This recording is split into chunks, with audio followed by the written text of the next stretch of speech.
Yeah, well, good evening. Welcome to another edition of Sky Blue Fans TV. Yes, it's Thursday evening. Here we go again. Looking forward to the weekend. We've got Derby away. We're going to be talking a little bit about that later on in the show. We're going to start the show off by talking about Luton game. Obviously, we touched a little bit about the game the other night, but we're going to go into a bit more depth about that particular game and hopefully be a little bit more confident. We've got your mate Lee joining us. Yes, the bearded gardener. He is joining us this evening. He's sitting in the background. He's loving it. He looks like God at the moment. He's got a star shining above his head. Looks absolutely brilliant. And we've got our regular as well. Claudio will be with us. We're going to talk about Millwall in the Cup. Is that a meh game? It is really, isn't it? It's a bit of a meh. But we'll talk about that. And yes, it's been all over social media this week. People complaining about players not having to be able to have a photo with the kids, not being able to sign a shirt for the kids, even after the game. Nothing's allowed. So we're going to talk about that. So that's going to be last on the agenda tonight. But let's get this show on the go then. Let's get Claudio in. Good evening, Claudio. Good evening, Miles. You all good, mate? All good, yes, all good. Looking forward to Saturday, starting to feel a bit better. So hopefully I'll be 100% for Saturday, which is great. Yourself? Yeah, not too bad. I'm still trying to sort out my stiff neck, chiropractor again tomorrow, which is probably why I was a bit grumpy on Wednesday or Tuesday, whenever the game was, because I've just been to the chiropractor, so I was in agony. No excuses. No excuses. I'm not having it. And here he is. We've been trying to get hold of him. We managed to get hold of him. Here's your mate Lee off YouTube and TikTok, the bearded gardener. Good evening, Lee. What's going on, mate? I'm not sure if you can hear me. I've had a little bit of a malfunction with my earphone. we can hear you. Yes, we can hear you. Brilliant. Loud and clear. Now, Brilliant. before we start... Thank you for having me on the show. No worries at all. Before we start, I just want to give a big thank you to Neil Jacks.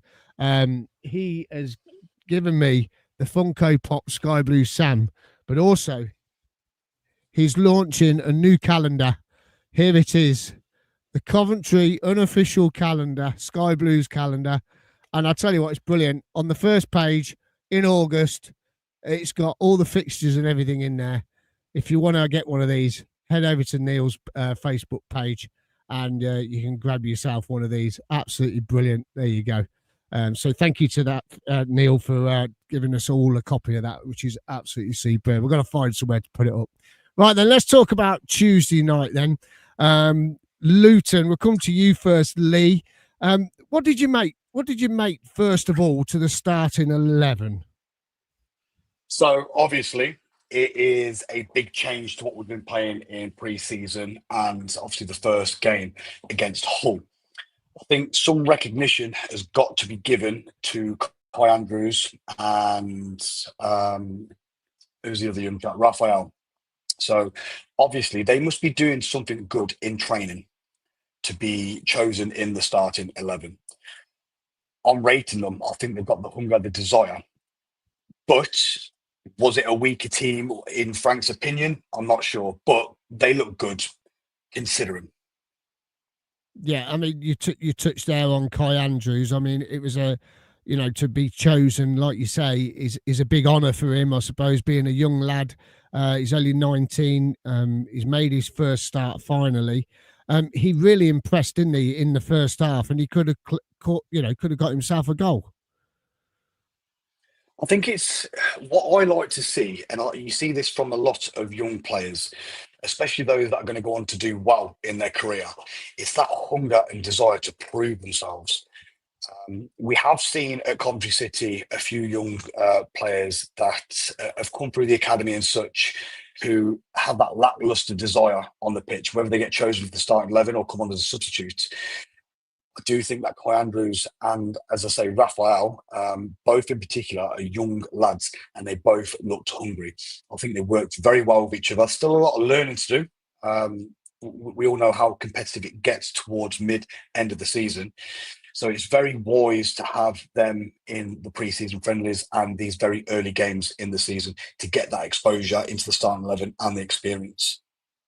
Yeah, I mean, Claudio, Lee's saying there about Kai. I mean, it is a breath of fresh air to finally see a young talent coming through the ranks. And we've said it on here the last couple of years. You know, where is our young talent? Where's it coming from? Because the last one, the obvious one was James Maddison. Really, you know, there's a few of us that you know, have gone off. Ben Stevenson, one of them, who, you know, went off to Wolves, didn't really achieve anything. I mean, this is great for him, isn't it? And for the club.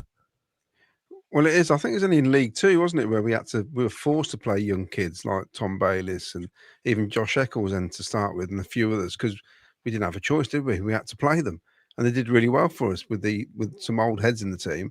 But Kai Andrews, every time I've seen him, he looks fairly decent, even under 23s or when he's been out on loan. It's just a good lad, and I like the way he plays. I like the way that Raphael plays, where when they run with the ball, they're very upright. They're looking. And the only downside of Kai on the other night was it's his first game, and a couple of times he got a bit excited, didn't he? And he got his feet all muddled up. But he was trying his best to dribble past people, and he was exciting. They both were when they're on the ball. Who doesn't like a footballer running and dribbling at defenders? It's what you want, isn't it? Everybody loves it. So it is. I mean, you know, Raphael, for me, was outstanding. You know, I know it was against Luton, probably their second string Luton, or I don't know Luton anymore, because obviously, you know, they've been relegated twice. You know, it is. I know they've changed it around with the goalkeeper and things like that, but Raphael, for me, looked really positive in everything that he tried to do. Especially down the right hand side. I mean, we've got a replacement for Sakamoto, although he is really a left handed sided player. Yeah. But we have got a replacement for Sakamoto if he gets bullied off the ball again and gets a bad injury. His you know, the way he commanded that touchline was absolutely brilliant, wasn't it? Well, the thing is, it looked like he was actually trying to win a place in the first team. And it's like Lee was saying, you know, sometimes players come in and just go through the motions, just don't want to make a mistake, take it easy, just get through whatever, 45, 90 minutes, whatever. But the pair of them came out and had a go. So they're vulnerable to making mistakes, aren't they? I just thought to make a point a bit stronger. Sorry, Claudio, just to make our point very stronger there, going back to we want that desire. Raphael, I think Kai Andrews as well, but more so Raphael, got a standing ovation when he came off for Brandon Thomas-Asante. Now, that is us as fans showing we're recognising what you are doing. Now, they can be a little bit too bullish in a gate at times, but they are young and they will learn that, okay? They will learn that. They've got no choice but to learn that. My only hope is that they don't squash it too much and then they fall back into that middle part playing ball. We like to see them that fast pace, that sort of bullish at the gate at times. And that's why Raphael got a standing ovation when he came off for Brandon Thomas-Asante. We recognise that and we like to see that. And he's lost 14 months almost, hasn't he? Where he's not, it's a ridiculous amount of days he's been at the club. He's not been able to start a game, you know, which must be frustrating. Although the rumours were that we didn't have a work permit, but I don't know if that was true. It wouldn't surprise me. I mean, you're saying there the desire. I mean, you want to see that desire in all the players, don't you, really, Lee? I mean, but as you say, Raphael, he really had sort of those magic moments, didn't he? Yeah, so that desire, and I'm sure we're going to touch on this later on in the podcast, but there are very select few, in my opinion, that have that desire within the squad as it stands. And I'll touch on it now, and we'll talk about it later. But the top one, does not have that desire. So we need more Raphael. We need more Sakamoto. Yeah. Do you know? I mean, you know, just thinking about it, do you reckon that, you know, you're saying that with the top two or top one? Do you think that they think they've already done their business? They've done their job. They've been here a couple of seasons. They're young. They're earning a wage, and they're like, oh, well, I'll just turn up. My honest opinion, a lot of these footballers, when they've been in the game for long enough, they treat it like a job, a normal 9 to 5 job. Okay, they have no desire for progression. You look at the likes of Ellis Sims. Ellis Sims had gone from playing for Everton, for another championship team, to us. He's bagged a few goals, looked good. He's getting paid. What's he on now? 35, 40 grand a week. If He's he on can a just lot. try and maintain that for as long, do you know what I mean? As long as he can maintain that, he knows that he's never going to get past. No other team in his current form are going to say, do you know what? We want to buy Lee Sims for 20, 30 million, because he's not worth it. He's not. Now, the way I look at this now is we've got two lacklustre strikers within Hadji Wright, whether he's out on the left or not, and Ellis Sims. Now, I've been a big, massive advocate for Ellis Sims for a long, long while. And after the Luton game, I think I've hung up my boots for Ellis Sims, because he got played that ball so many times and he just does not have that final touch, does not want to break through that final third and be the goal scorer that we need. So has he settled? Has he gone, that's it, I'll just crack on with what I'm doing at the minute, to earn 35, 40 grand a week? I mean, a lot of us would love to earn 35, 40 grand a week. And I know for a fact that I speak for many people that if you paid me that a week, I'll be up and down that touchline like a bloody yo-yo. I get there's more to it than that. There's a technical aspect of it, but you'd like to see that desire to win the ball, to break that final third, and to get that first touch in. Rodoni, like I say, played the ball into him from top of my head. I can remember 3 or 4 times, and his final touch was not there. It should be. It's not. Yeah. I mean, I think everyone's touching on, you know, the fact that we think, you know, our 2 strikers, we do well, 3 strikers. We do need something to happen soon, but I mean, the weeks are going on now. The days are coming longer, and I still can't see anyone coming in through the door. To be honest with you, Ken still keeps messaging me every day and says we're going to sign 2 or 3 more. Says I can't see it. But I mean, what do you think, Claudio, to Lee's comments there? I mean, he's made some valid points, hasn't he? I think Lee is echoing what a lot of people are thinking, and that's the issue, isn't it? I wasn't keen on the ironic cheering when, you know, Ellis jumped up for a ball and stuff. That's not going to help when the game's going on. But I do understand why some fans do it, because they're just thinking, "What's he doing?" a lot of the time, and I don't understand. I watched, like I said, after the Luton game, I'd already rewatched the Wolves quarter final. And him and Hadji Wright absolutely murdered Wolves that day. When you look at the footage, the hunger coming off the ball, picking the ball up, laying it off to people. It has been mentioned, I think Jack said, well, he had Robbins, Viavash and Lawrence were part of the training team then. And maybe that's what the big part of it was. You know, I don't know. Does he get the same sort of love that he'd got a year ago? Maybe not.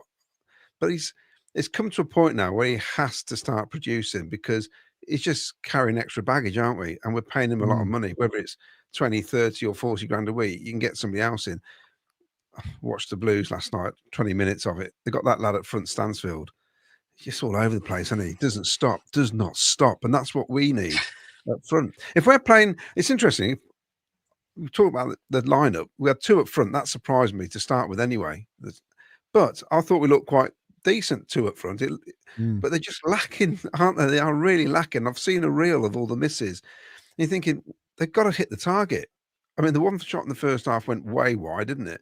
The 2 shots in the second half where he's 6 yards out, make the keeper save it. And then the rebound from Rodoni's free kick, where he's First 3 yards from time goal. that should have been. Yeah. But then when he settles himself up, he just tamely kicks it towards him. What is going on? You know, so it's not great. It's not great. And I don't care how people try to, you know, people say, oh, you got to get behind him. You got to get behind. Well, I'm only telling you what I'm seeing on the pitch, and I can't see that other people can't see that. In fact, the majority of fans can see that. And it'd be fantastic if he could start scoring goals, because it means we'll go up the table, which is what I want him to do. But currently, I can't see it. I just can't see it. I mean, So Lee, I'm a big, massive. Sorry, go on, carry on. No, you carry on. So I've been preaching so many times about the positivity at Coventry City, and I stand by what I say. I speak to so many people before and after matches, and there are so many negative people. And even before I come on this podcast today, I had someone saying that this podcast itself can be very negative more so than positive. And I know that that's not what we're trying to give off. We have the right to sort of criticise when we think we are doing wrong or certain players are doing wrong. We stand by our players. But from my perspective, I will always go into a game thinking, do you know what? We can win this. We'll find a way somehow to win this. And I know you guys will think the same. But as our role as fans and supporters of the Sky Blues, we can pick fault where we see it. And right this second, there are so many of us fans and supporters that can see what's going wrong. But I do urge anyone that is a Coventry City fan, be positive. Pre-game, don't go into a game thinking, do you know what, we've been crap or this, we're going to lose. Even given the fact that we have 2 lackluster or 3 lackluster strikers, we do have a strong midfield. You know, you look at someone as simple as Rodoni, who started last season very, very weak, very, very tamely. Look where he is at now. Okay, we have the power to score from midfield, so we can still go into these games and win, and we can still go up that table. There was one move in the second half where Rodoni did a lovely little sort of flicky turn thing, and Asante played a brilliant ball, flicked it inside back to him, and they got it down the line, crossed it, and that's where Ellis missed it. And I actually thought, that is brilliant football. That was really good football. Yeah. The goal, the run from Raphael, and I've got to say, Miles, the more I see it, it does look like, had you right, put it across the box. I don't think he was shooting. From behind the goal, it looks like a pass. Yeah, but that move, I just said, you know, the guy next to me, I went, that's great football. That is really good football. Yeah. Which is what I expect us to see. And to be honest, if Ellis Sim scores every goal like that, I don't care. That's what he's there for. It's right. No, but it's right. He is. That's what he's there for. He is there to be somewhere where no one else is. And if it is 3 yards out and he happens to get his foot on it and it goes in the back of the net, I'd rather win 1-0 every week doing that than, you know, not scoring at all or losing a game. I mean, you know, as for people saying we're negative, are we? I don't think I'm definitely not negative. I'm definitely the most unnegative person in the world. But you know what? There are so many people out there, Molesley, that will say a lot of things. And I've watched a lot of your stuff since obviously Claudio. Obviously, we had the discussion. I've now watched a lot of Claudio on here as well. You guys are very positive, but we are also in a position where we can criticise. But I just don't want a lot of people to mistake what we are saying for being negative behind City, because I can guarantee you now, I go into every single game that Coventry City play, look at who it's against, whether it be Wolverhampton in the semi-final, in the quarterfinals, Manchester United in the semi-finals. I went into every single game thinking, do you know what, we can do this, and I'm old enough to know and been to the games at Highfield Road where we got mullered, and I've seen presenters and pundits slate Coventry City left, right and centre, and yet I still sit here in front of you positive as anything because I love the Sky Blues. Yeah. I mean, the thing with sorry, Miles, with Ellis Sims, go on.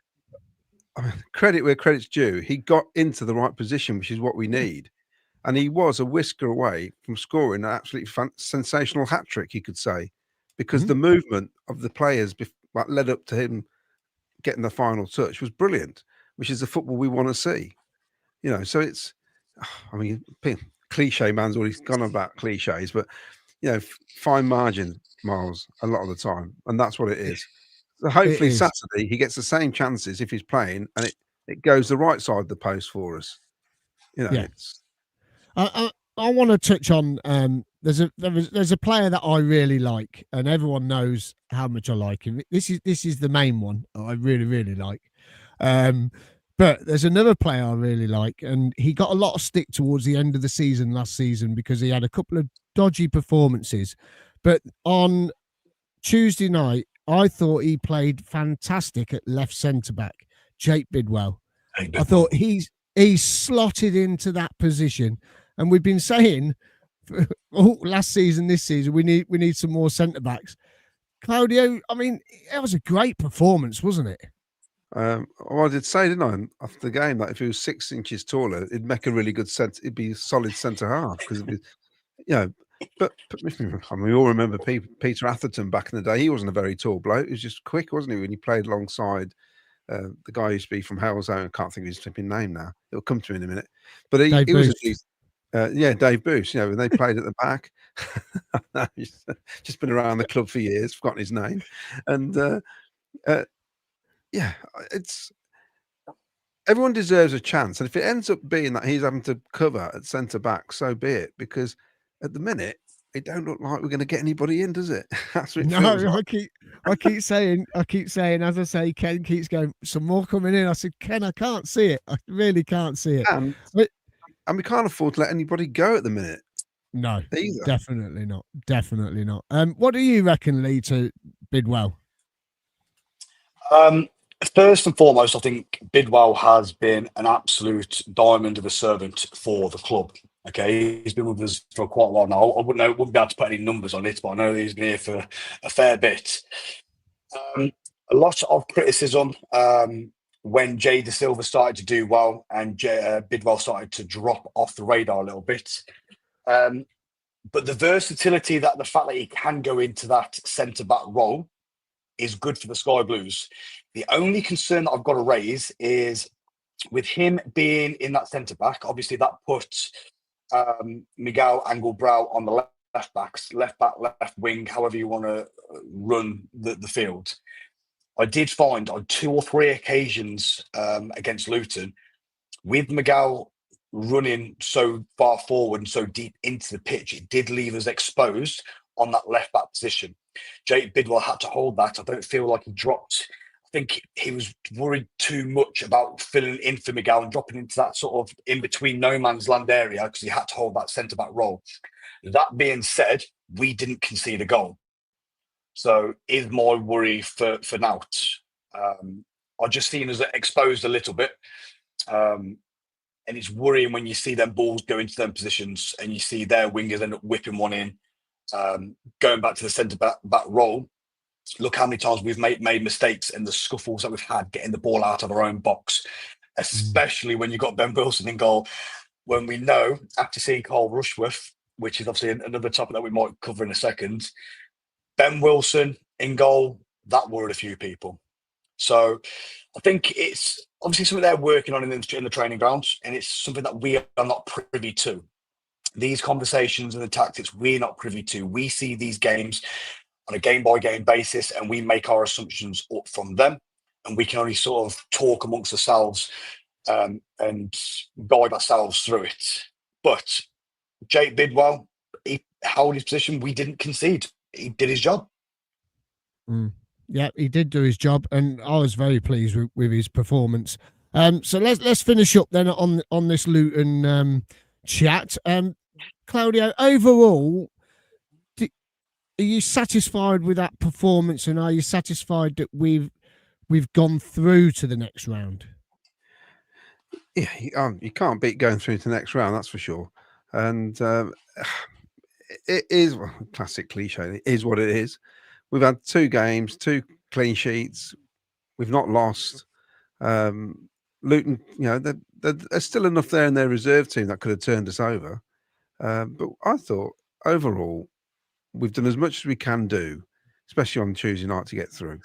And, you could tell the difference when he started bringing on Grimes, Rodoni and swapped it to what some of the main players. And we totally dominated that last 25 minutes. We looked a different team. And so, I'm happy with that. It's a slow start. I will say slow start because we haven't lost, but you know what I mean. It's not quite the 100-mile-an-hour I was hoping for. No, I said to Will, it still feels like it's pre-season to me. Yeah, the games still feel like we're not up to speed, and they're still learning, still wanting to know what Lampard wants them to do and everything else. So yeah, it just still feels a bit like. And it's not like his team yet. It's not his players, is it? It's still Mark Robin's squad. Nothing's really changed. That's the issue, I think, as well. Yeah, definitely. And Lee, what do you make? Obviously, we've come out on top, 1-0 winners. Are you happy that we've gone through? Yeah, sorry, I was just going through the comments. I was a bit distracted then. Can I just give a big shout out to Wes, who's congratulated me on not swearing once so far. So Wes, you're very welcome. Sorry, what was the question, Marsley? So it was: Are you satisfied that we've won 1-0, and are you satisfied that we've gone through, or would you rather us just bowed out and try and get the season going? So listen, win or lose, we were going to get some stick anyway. We're Coventry City. We get stick everywhere we go. But a win is a win. We're into the second round. Yes, it's not a fantastic draw, but let's not take anything away from Millwall. It is a hard game to win at the Den. But we get past Millwall. We've got our name in with the hats for the big boys, which again generates money for the club. These competitions, the first round, second round, there's not much hype about them. Point being proved, there was only 10,500 fans at the CBS the other day. That being said, we were still, I think, the third or fourth highest attendance within the round one. Yeah. With some attendances, only about 1,500, 2,000 fans. So we're taking nothing away from our fans. More than Blues last night. And they're playing more than Blues last night. United. You put out a strong team, and Blues did as well. Exactly. Yeah. So we are into the second round. Our hat is going to go into the big name draw. Hopefully, if we get into the third round, so that money goes back into the club, starts generating more profit for the club, and there's nothing to complain about. Although what I will say is, anyone who complains about the point system at the bigger game stage, you should be coming to these early games. Mm. Yeah, there you go. Get your points. Don't start. We had that last Thursday, mate. We had that last Thursday in the pub. Trust me. It was, yeah. We don't want that again. We ain't starting on that. So, yeah. I mean, points make prizes. Points make tickets. That's it. End of. Right then. Let's just quickly go through some housekeeping just for a sec. If you haven't already got your tickets, please head over to the link in our description on YouTube. Get your tickets now for David Speedie. Not long now to go. Just over a month to go until we see David Speedie at the Walsgrave Workingmen's Club. There will be a quiz as well on the night. There'll be a book signing. So if you're buying his book, bring your book along, get a photo, get it signed. We'll have some raffle prizes, some good prizes in there as well. And you can come and see David Speedie, hosted by ourselves, Sky Blue Fans TV, live at the Walsgrave Workingmen's Club on Friday, the 26th of September. And if you haven't already watched it or listened to it, head over now to our history podcast on YouTube, also on Spotify, and listen to Tommy Hutchinson talking to Jim Brown and Claudio, which is absolutely superb. If you want some coach travel and you haven't got any sorted for the weekend or even for the rest of the season, I'm still waiting on that new poster. Get in touch with ccfctravel.co.uk. And if you want some parking as well, you can get parking around the grounds, also at home. But they do away parking, coventryparking.co.uk. Right, Claudia, let's get some comments in then, because there is loads in here. And I'm sure there's some for Lee to answer as well. And there's two sets. There's one from West Trucker, who's gifted £10 tonight to the channel. So thank you very much, West Trucker. So if you want to gift to the channel tonight, or you want to subscribe, you can subscribe, which get you early access to the history podcast, $1.99 a month or $4.99 a month. It helps the channel and it helps it grow. Thank you. Sorry, Claudio, questions, over to you, comments. So Glenn says Derby are unbeaten across their last 4 league games against Cov, 1-2, drawn 2, completing a league double over the Sky Blues last season. The Rams haven't won 3 in succession since April 2010. And he then puts Coventry haven't won their opening away game in any of the last 7 league campaigns, 3 draws, 4 losses, since winning 2-0 at Grimsby Town in League 2 back in 2017-18. That's where they did that cock up with the back pass, wasn't it? The free kick, you remember. Paul Cuttyford, I think that things are not as good as we thought. That's because DK won't loan players and won't go into debt for players. Even at this early stage, Frank Lampard is under some pressure because he needs players. Wayne Ghost, I really hope Frank starts with Raphael on the left wing Saturday. I could see him giving Derby a few problems. Paul Stratton, after watching Birmingham, we currently are light years away from top 6. The system we are playing doesn't work. If we don't start to score goals, we're in for a long, long season, although we've matched their results so far. Superfan says, please ban any talk of Hamer's goal. Oh, did you see Hamer's goal last night? Miles. Mate, we have to talk about Hamer's goal. If you do not like Hamer just because it's Sheffield United, you can get out of this chat now. Hamer's goal was a thing of beauty. The only thing that should have happened was the ref should have called for the foul. He didn't. He made a mistake, and Hamer made him pay for it. That was it. Beautiful. Yeah, it was a great goal. But Asante did similar last season, didn't he? But and we praised him. And we praise him. Yeah, but it was nowhere near as good as that one last night. Don't talk about it. Tom's. No. I still can't believe he's at Sheffield United. I can't believe someone hasn't come and snapped him up yet. Yeah, we need to go. I think we might get some money. Adam Toms, I'm terrified of the Rams away. I'll be very chuffed with another draw. Come on, Adam. We can beat the Rams. Paul Stratton, and I'm not about to pander to Sky Blue Eyes. We need a massive improvement. All right. I'm just getting, there's lots of hellos. I'm going to go straight to the comments. Wes Handley says, "Oh God, you invited Lee. You're going to lose viewers."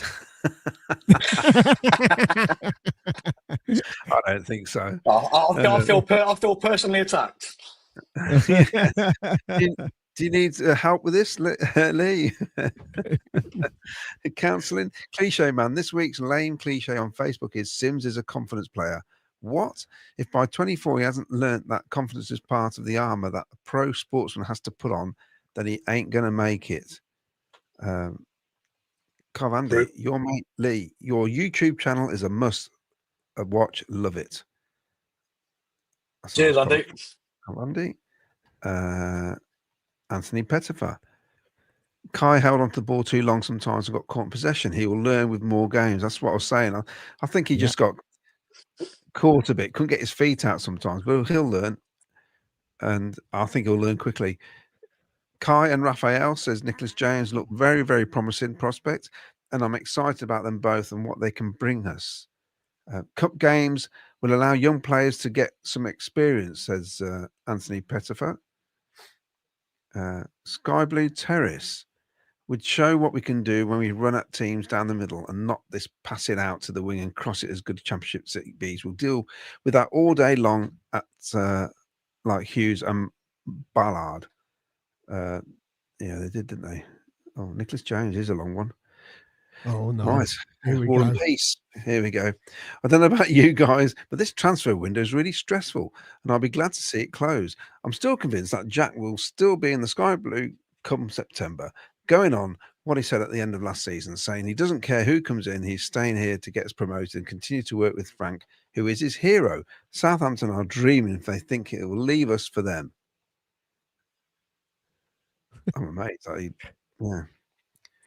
Pete Zulan, good evening from Marina di Venezia in Italy. Hope all is well. Our young players need the chance, but sometimes they are not given the chance. Well, they got a chance the other night, which is great. Absolutely brilliant. Hope it's not too smelly in Venice with all the heat and that. Aaron Thomas, this is going to be an underwhelming season. I know it's only 2 games, but the performances mirror a lot of last season. Slow, no end product, no plan B. But we finished 5th, Aaron. I don't. It's weird, isn't it? Because it's not. I mean, I don't. It's not my favourite type of football, I must admit. But no. Currently, since he's took over, he's now got the best points ratio, hasn't he, of any of the Championship teams since he's been in charge. So. Yeah, it's a funny one. M. King, I think we all agree that Sims needs to be replaced. The question is who is out there that Coventry can afford and is an upgrade? Well, you all know who I want, but I know he's going to cost money. But I think now, we said this a couple of weeks ago. Do you remember when we said stick or twist? I think it's maybe time we need to twist on something. And I think it's a striker, a midfielder and a new centre back, and I really, really want Josh Sargent. I know he's going to be probably 10-15 million, but I think we've got to go and get a player like Josh, or someone like Josh Sargent, someone like him, because he will run and run and run and run. He will run in behind, he'll run in front, he'll run wide. he will run everywhere, and that's the player that we need. I believe that's what we need. What do you think, Lee? So yeah, Josh Sargent is a big name for me. Someone like Josh Sargent, anyway. The issue that you've got is this goes back to your stick or twist sort of moment. You can guarantee that if Coventry were to pay £15 million for a player, someone like Josh Sargent, you are not getting a midfielder as well. You are not getting a centre back as well. Bearing in mind that we broke our own transfer record of £7.5 million the season prior for Haji Wright at £7.5 million. So that is doubling our existing record, but it needs to be done. You want a player. What we want now, and what people are shouting out for, is another Gyökeres. Okay, he's obviously come and gone. He's old news for us now, but that's what we're now comparing the goal scorer that we need to someone like Gyökeres, someone like Stansfield, someone like Josh Sargent. Right this second, you haven't got any Ellis Sims, so you either choose to have a mediocre forward and a mediocre midfielder and a mediocre centre back and try and get 3 brought in before September ends, or you go, do you know what? Our midfield's all right. Our defence is all right. We've already established that we can have the likes of Bidwell at the back. So do we really need a centre back? Do we really want to be looking at Callum Doyle? I know the rumours about Callum Doyle coming into the back. Or do we put all our eggs into one basket and get a goal scorer? Yeah, that's the thing. Cov's just made a comment. I've just seen it. Why would Josh Sargent move to another Championship club? Well, if that's the case, why is all the rumours about Radoni going to Southampton? Why would he go to another Championship club? Because saying. We're going up, that's why. Yeah, exactly. There you go. Sorry, Claudia, carry on. Mark, presumably, I don't know why I said it's Mark King. It's M King. I just think of the bass player from Level 42. Wouldn't mind Daniel Jefferson. Unfortunately, he's at Preston. Is already injured. Well, that sounds like a Cov thing to do, to be fair. Asante is class, they are. Sky Steve says. Fair play to you for saying that. Sky Blue Terrace. Sims is a big unit and should be bullying defenders at this level. And that's what you see other forwards doing at other clubs at this level. Superfan says... Lee, I really don't want to have to quote Article 1 of the Superfans charter, but no one can ever criticise the club, the players, or the manager. Listen, criticism is there for a reason. We have the right to criticise. My biggest issue is pre-match talking to people who are telling me that we're going to lose. I don't want to hear any of that. If I ever hear anyone saying that, I ain't talking to you ever again. Well, when we do a video at Derby at the weekend, we'll make sure we don't interview someone who says we're going to lose. You're going to struggle. So quick one on Derby. Quick one on Derby. I am going to be spending the day in Derby. We're going to get in there really early. I'm going into the city centre with my Cov top on, and I'm going to be videoing everything around there. I'm going to be looking to meet as many Derby fans as I can. Hopefully, I get my tea kicked in. I wouldn't pick on you. I agree. Ellis has to start producing it. It's there within him. He should have scored a hat-trick Tuesday. I agree, Lee. I'm like you. I always try to be positive. I go to every game and go thinking we will win. And yes, Claudia, that was a good pass from Haji for our goal. Yeah, Nicholas James is always positive. Every time I bump into him, yeah. If he could use his enthusiasm in our performances, we'd win every game. Believe me, if you get chatting to him. Paul Stratton, our saviour, Doug, now seems to be holding the team back. Is he the only one who doesn't see we need some added quality? I think he does. I think he does, doesn't he? I think, I'm sure he knows what we need to do, and I'm sure he's being told what we need to do. It's just, has he got the funds? Money. Yeah, has he got the funds? And we've all got to remember here that this, whilst we love the Sky Blues, this is also a business endeavour, okay? Yeah. I don't care what business it is, people will not just plough money, millions and millions and millions, to a lost cause. So he's had to restructure this whole club and ground and training ground once he took over from Sisu. And what he's done so far in the space of 3 years is fantastic, okay? It is absolutely fantastic. So you cannot expect him just to keep dipping his hand into his money, especially when we're talking 15, 20 million pounds. That's got to come from somewhere. We've had record shirt sales, season tickets, attendances. Everything is looking right for the Sky Blues. Okay, but just because that's happened for a couple of years, he cannot just magically pull out 15, 20 plus million pounds for 3 or 4 players that we're all screaming for. We have to deal with what we've got and progress as we go along. And that is what we're doing. That is what Doug King has done so far since he came in. But we have to remember, as much as this is a Sky Blue Football Club and we love it so, it is still a business, and it's got to be a viable business to keep it running and make it profitable for those that are beyond the board. And he has covered the debts from last season. He's out of his own pocket. It's not, Correct. Who else is going to do that? So it's difficult to criticise in that respect, isn't it? Sky Blue 35, what's your thoughts on the bid for Hyam? Apparently he's not back a new contract offer. I think we're better than Hyam. Yeah, we are. We are. Didn't we sell him for 350k? 500,000, 1.5 million, wasn't it, to pay for the pitch? Oh, okay. Yeah.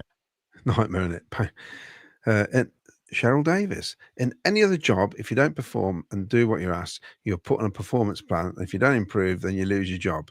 I've got away with it 21 years. This is not the same in football. From whatever Bassett has done, when he's on the pitch, he makes an effort to play for the team and not stroll around like Sims and Wright. But the trouble is, I think Norman's been a very naughty boy. Is all I'm saying, because he's upset somebody. He's nowhere near the training camp.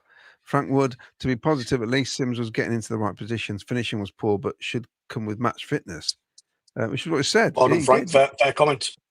Yeah.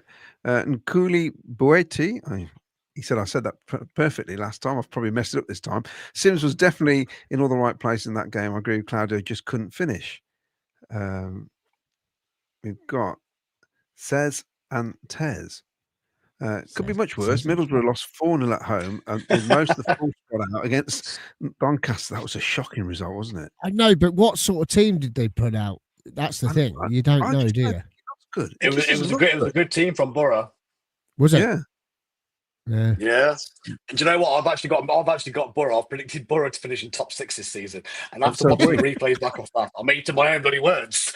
I have as well. Yeah.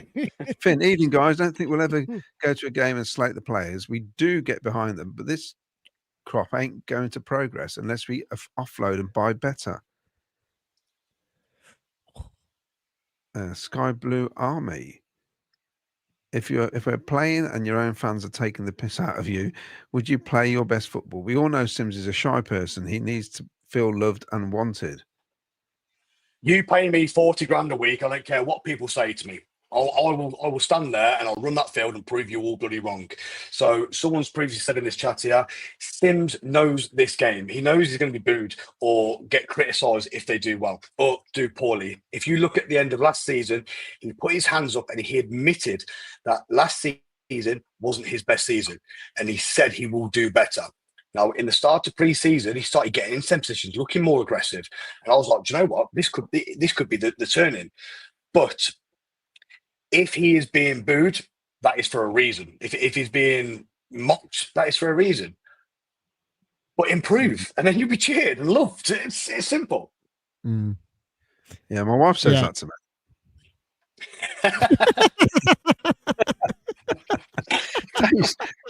Those sports photos.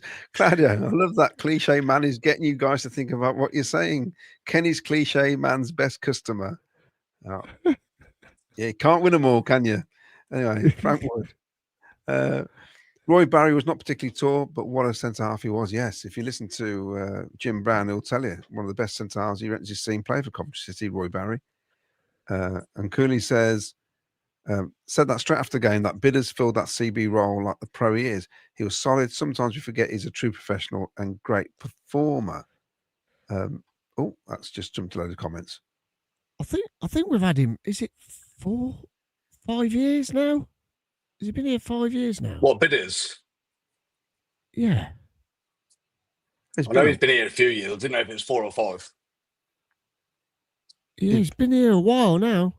Yes. I remember signing him. We signed him in the January, didn't we? And signed him from Swansea, didn't we? Hey, we've had a couple of good players from Swansea now, haven't we? I know, yeah, definitely have, yeah. And that is one of the best signings I think we have made in a very long while, and that is Grimesy. I am not a massive fan of a CDM role, but it is one of the most important roles that you can have on that pitch, and he just makes it look so effortlessly. And although I like players to sort of push up that pitch, I hate playing that sideways game and coming back. Grimesy is very good at that role, very good indeed. Yeah, very good. You know you're on about, you know you. Oh, sorry, Lee. Yeah, go on. No, carry on. No, you carry on. Sky Blue Steve, Lee, Sky who Blue do you Steve. support pre-2022? Never seen you at a COV game. I've never seen Sky Blue Steve either. I've never Sky seen Blue Sky Blue Steve. Steve. I've been a COV fan since I was younger than my son. Okay, I'm a young professional who has been a season ticket at the first ever season ticket at the Rico. I was a season ticket holder at Highfield Road. I've been to as many games as I could whilst building businesses and raising a family. I hope to see you at a COV game and I'll buy you a beer, mate. Come up and say hello to me. He's not always had a beard, you know, when he was like 30. Or maybe he did when he was 13. My dad's bold and my mum's Hagrid. So you know, so you know, Lee, you mentioned about money and things like that coming in for Doug King, and you know how he can spend money, and we've had record season ticket sales and everything else. I'm not being funny. There is one side of the club he hasn't got right yet, and that is still the club shop. I still believe that I still believe it can be better. They haven't got any of the training gear in. It's all online only. They've not got the new goalkeeper shirts in. They've not got the pro version away shirt in yet, which was supposed to be in this week. They still haven't got it. They haven't got any of the new walkout gear that, you know, that the players have been wearing when they've been coming out onto the pitch. There's none of that in the shops. And yet again, the shop is still behind other clubs. You know, when you look, there's no sign. You know, the coaches are wearing the black shirt on the sidelines with the coral on it. There's no sign of that on the website. There's no sign of it in the shops.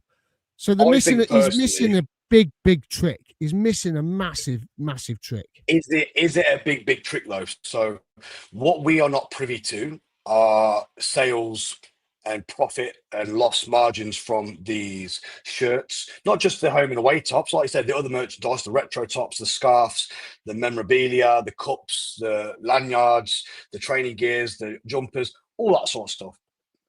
Now, with regards to stocking it inside the actual shops, whether it be at the Rico or the CBS or over at West Orchards, to do something like that, to have something physical in the store on a constant basis and not be out of stock of X, Y, and Z is a lot more hassle than what it's worth, especially when we don't have the figures of what they're actually selling and what's not. You may have an influx of people wanting to buy tracksuit tops or cups for someone's birthday, but the main things that people are going to want to buy, and this is where I may sort of agree with you, is the home and away tops. And obviously this season it's been a big massive push for the goalkeeper tops. So they are the main things that they should have in the store. But the reason why everything is online is it makes it more easily accessible for the club to order and buy and send out whatever they need. So they could run at a loss. If they were to overstock that shop, they would be running it at a loss because not everyone's going to be buying everything within that store. I think the store itself, having the superstore as a superstore, makes it look bigger and better. They could be better organised on release days. But I think I'll disagree with you on overstocking and in the store itself. As long as it's available on the website and they can back order or pre-order, it's there to buy at your leisure. But not every Tom, Dick and Harry are going to want to buy a training top or a scarf.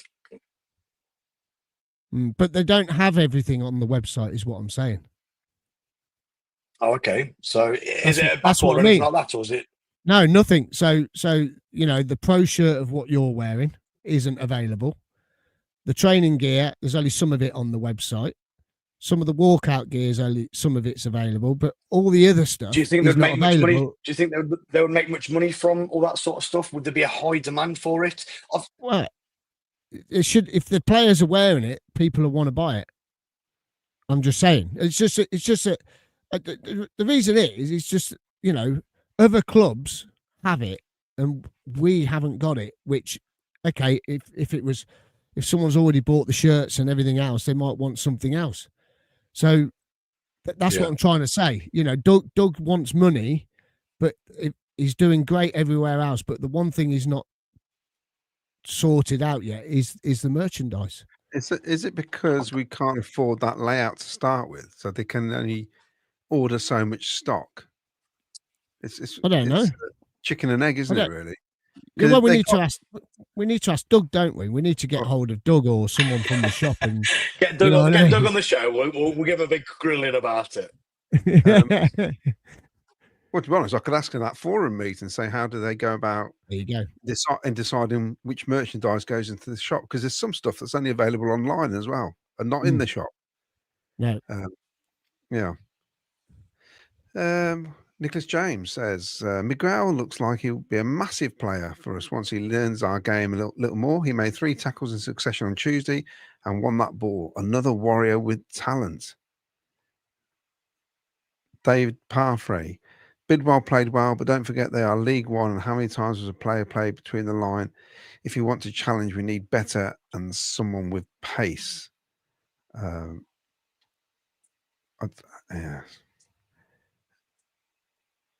Even lads, Bidwell is not the answer, says Food Tech.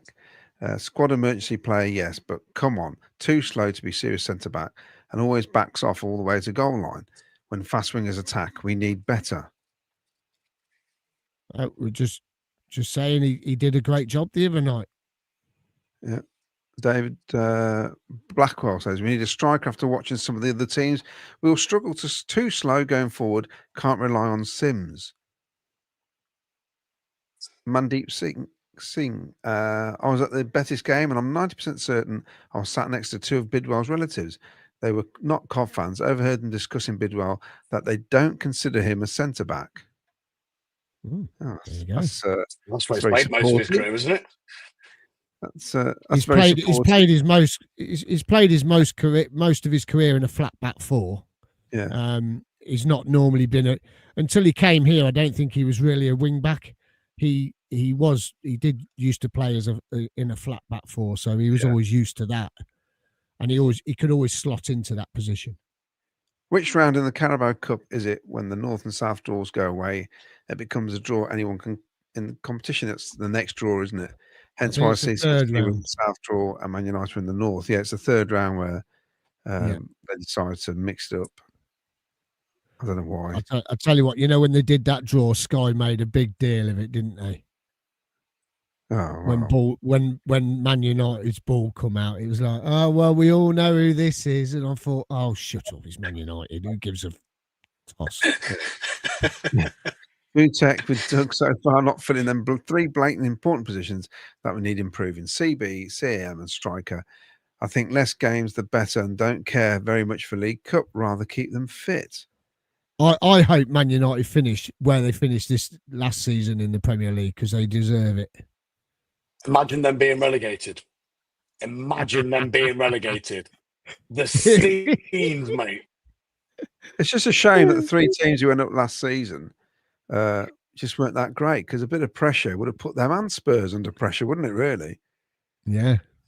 Ian Small, hi all, still worried. We have 2 weeks to get it right. I'm worried. Sky Blue Steve says, Rafa is a better talent than Maddison. What do you think, guys? Too early days. Yeah. Massively early days. Maddison's proven himself to be of quality. Yeah. Rich T, regarding signings, isn't this a repeat of last year? In the end, no one else came in. This is a worry, isn't it? And then in the last minute, somebody goes out, which I'm worried about. Stop it. Danger 2784. Our strikers will come good. Have the faith in Lampard. PUSB. Uncle Jonga. Question for Lee. What time did you start and what time do you finish? So that's a bit of a running joke.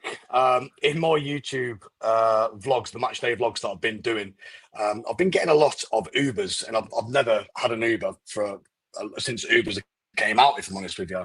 It was always the old school black cabs. And there's two very important questions that you'll always ask a cabbie.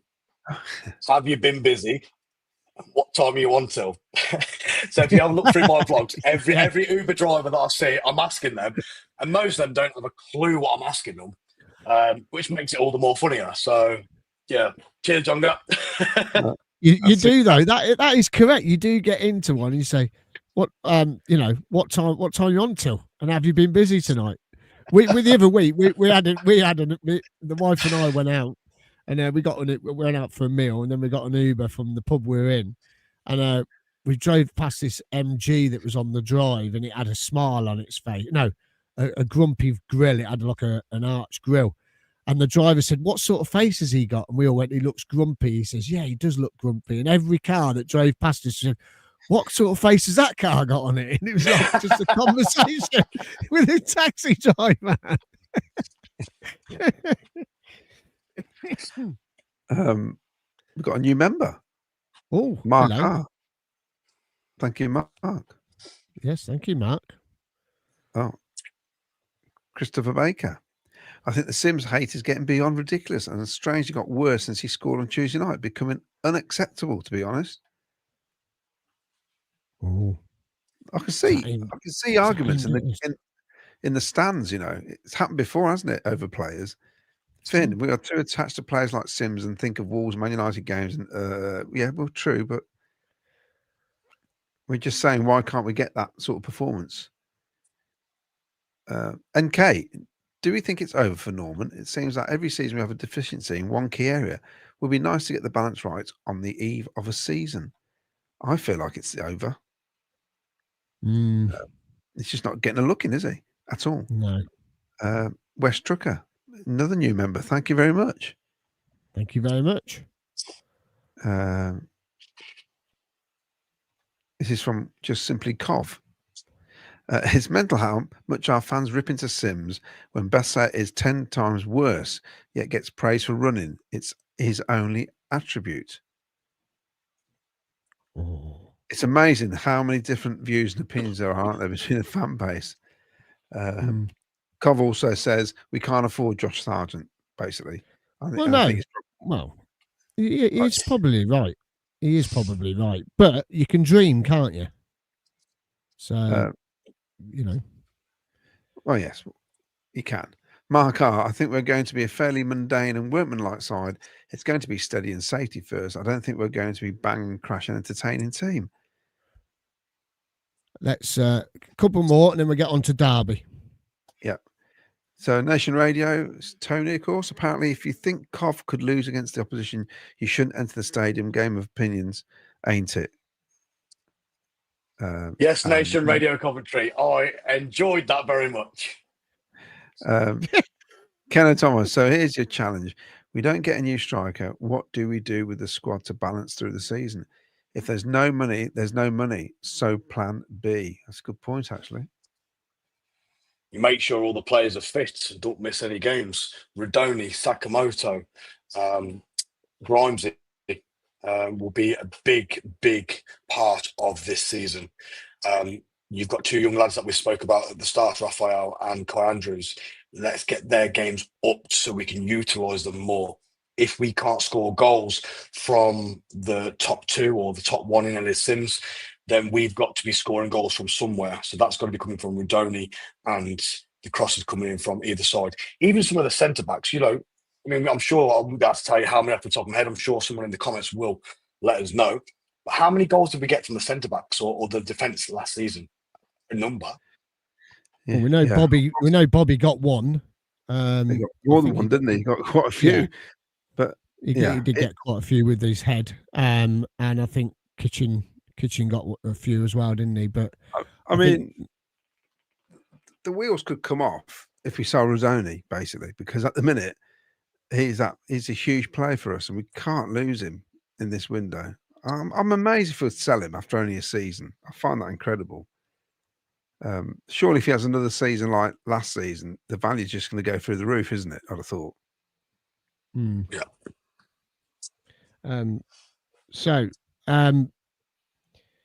Couple more.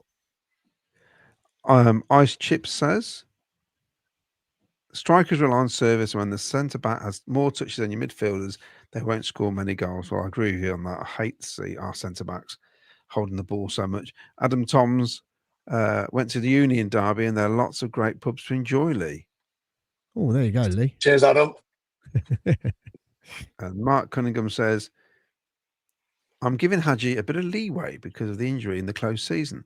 Sims, on the other hand, needs to man up and play the way he did when he scored 20 goals a couple of seasons ago.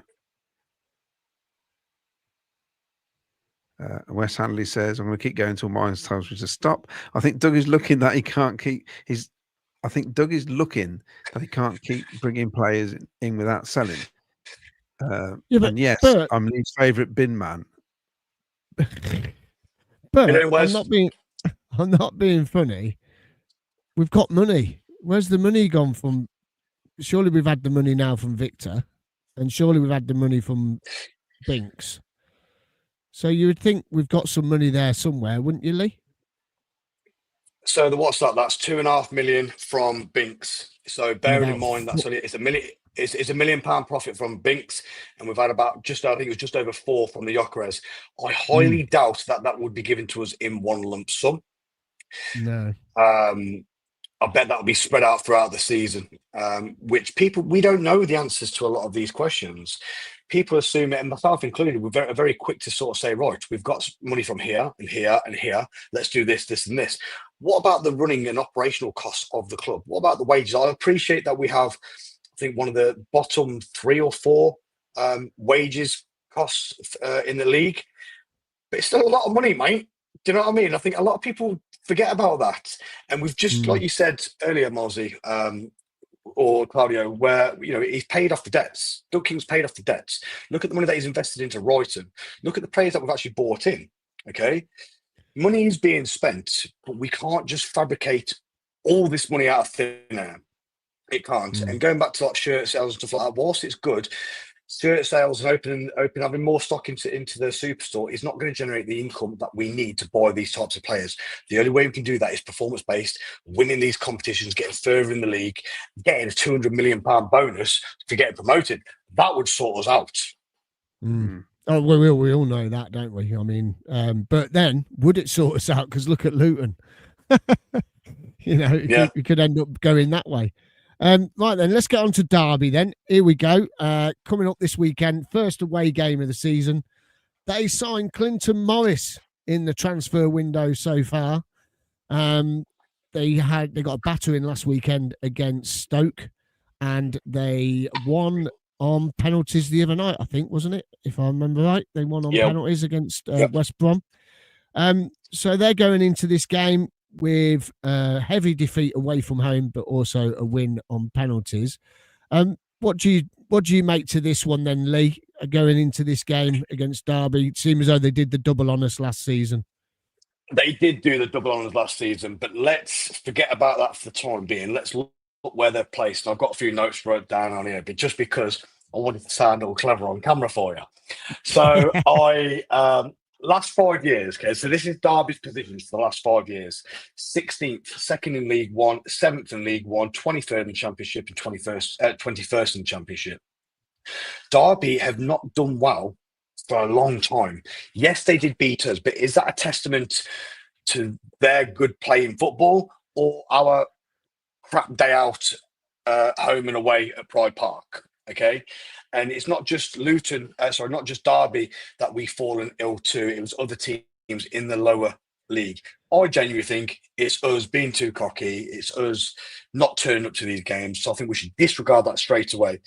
I do know that Derby are actually looking to sign Blackburn's captain, Lewis Travis. He hasn't signed a new contract. He's holding out for him. So whether that is something that gets sorted out relatively soon, I doubt it'll be in time for the Cov game. But I've got Derby getting relegated this season, mate. I don't see them staying up. I know John Eustace is a fantastic manager, but I don't see them staying up. I do not think they'll be a threat, and I think it's very likely that they will be relegated. Oh, good luck with walking around city centre now, then. Mate, I'll be there. I'll be eating there, eating, and I'll be pointing one hand, my camera in the other. Come and say hello to me. You've just done real-time clickbait, haven't you? I'll be seeing him on Saturday. He'll come in with a bloody nose, black eye, a few broken You'll see me on fingers. Sunday on 24 hours in A&E. Yeah, I meant Colton Morris. Did I say Clinton Morris? I'm sure so. I meant Colton Morris. Clinton Morrison, weren't you? That's why. Yeah, and they've also signed Patrick Aguiman as well for a lot of money. So they are splashing the cash. I mean, Claudio, how do you see this? I mean, I see this. I'll take a draw now. I'm not being negative. I would take a draw because I think that's a good start to the season. If we come away and a clean sheet, it'd be nice. So if we come away 0-0, it'd be nice. But I'd take a draw now. But then it all depends on what I see the team news on Saturday. Then my mind will change because I know, what it is. What do you see?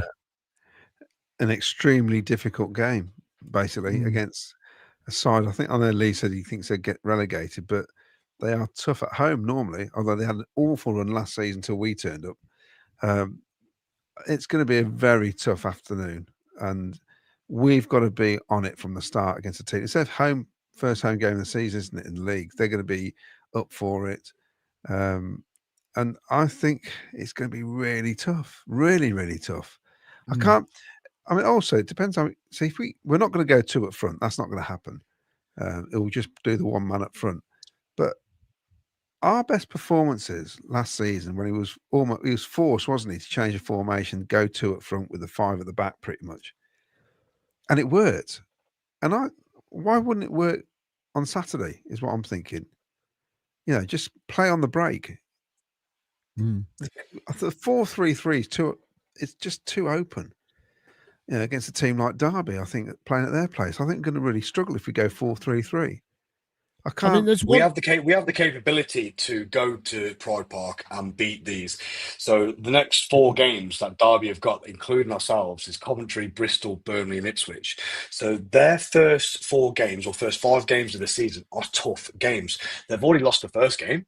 Okay, I appreciate they've won in the first round of the Carabao Cup, but they've just been battered by Stoke, and I'm sure Mark Robbins is rubbing his hands for that. But they've got another 4 tough games ahead of them, and I don't think they're going to have a massive positive mentality at the start of the season. Albeit they beat us at home and away last season is irrelevant. We play crap, and we can go to places like Derby or Luton or who was the last Plymouth Argyle last season and lose to these teams when we're doing so well. This is the start of the season. I know that we're not very fortunate most starts of the seasons to come off to a good start, but I think we can do Derby, Claudio. I do not think that they will bring it. I think they'll be very scared to play us. My issue is that away from home, the last couple of seasons, we've not been good with this set of players. I don't know why, but we do struggle to perform away from home. And I think last season was saying you can almost tell how the game's going to go within the first 10 minutes with that a lot. It's either we start really quick and we think, well, we're on it today, or a bit like Saturday where it's a bit of a, isn't it, basically? Yeah, and I'm worried that if we don't start well, we're going to struggle for the rest of the game on Saturday because they'll have a sniff and we'll be panicking and we'll be under pressure and the mistakes happen. I keep hearing on independent podcasts that we've got one of the strongest squads in the Championship. And I suppose finishing 5th last season probably proved that, considering the start we had at the start of the season. Wouldn't it just be nice, though, to go there and show Derby County why people think we have got such a great squad of players? And show them. We need to start showing teams just how good we are then. Take the game to the opposition, basically. Yeah. And I'm worried that we won't, because the way Frank plays is quite conservative about the way we play, I think. We're not very expansive, are we? There is another good thing. There is another good thing going into this game is that last season their pitch was awful when we went up there, and it was an awful night. the pitch. There was well, I don't know if you went, Lee, but there wasn't a blade of grass on the pitch. It was awful. Yeah. So hopefully so hopefully now the pitch will be in more in our favour. But I get what you're saying, Claudio. Sometimes the way we set up is a bit conservative. Maybe, he looked at Tuesday night how some of the players played, with Kai Andrews and Raphael, and he might take some positives from that, and hopefully go in there with a bit of a more positive attitude towards the game. I mean, it can be a cauldron, that new stadium. It can be quite intimidating, and the way they split us Cov fans up, you go in through two different turnstiles, so one group's in one stand, one's in another, so that doesn't help the away fans for the atmosphere. But I mean, as I say, I'm not being negative. I'd take a point now. 2 points from the first two games going into QPR next week, I think would be a good return, and a win as well, which we won the other night. I think, we are looking like it's pre-season. We're not got any pace at the moment. So I'm just thinking, let's try and go and get the win. But if we come away with a point, I'm happy with a point this weekend. 100%, Malsby. That's not negative at all. So you want the idea that you want us to win is what we all want to hear, is what we all should be saying. If we get a draw, we'll settle the draw, but we want that mentality of going into that game saying, do you know what, we can do this, but we'll settle for a draw. That's the positive mindset that we need to have. So whether Derby is tough or not is irrelevant. We just need to go out there and show them that we're Coventry City. This is for the last 5 seasons, we've finished, 17th, 12th, 7th, 5th, 7th and 5th. Okay, we are going to be doing big things, and that's what we've got to believe. Okay, we'll take a point because it's early games, and we're notoriously coming in to early games and losing and going off to a slow start. So we'll take the points if it comes to that. But we've got to go in with the mentality that we want to win and we think we can win. Yeah, I've as I said, if we come away with a 1-0 win, I'm happy all weekend, and we all are, aren't we? At the end of the day. Yeah. I've just got some score predictions coming in from the team.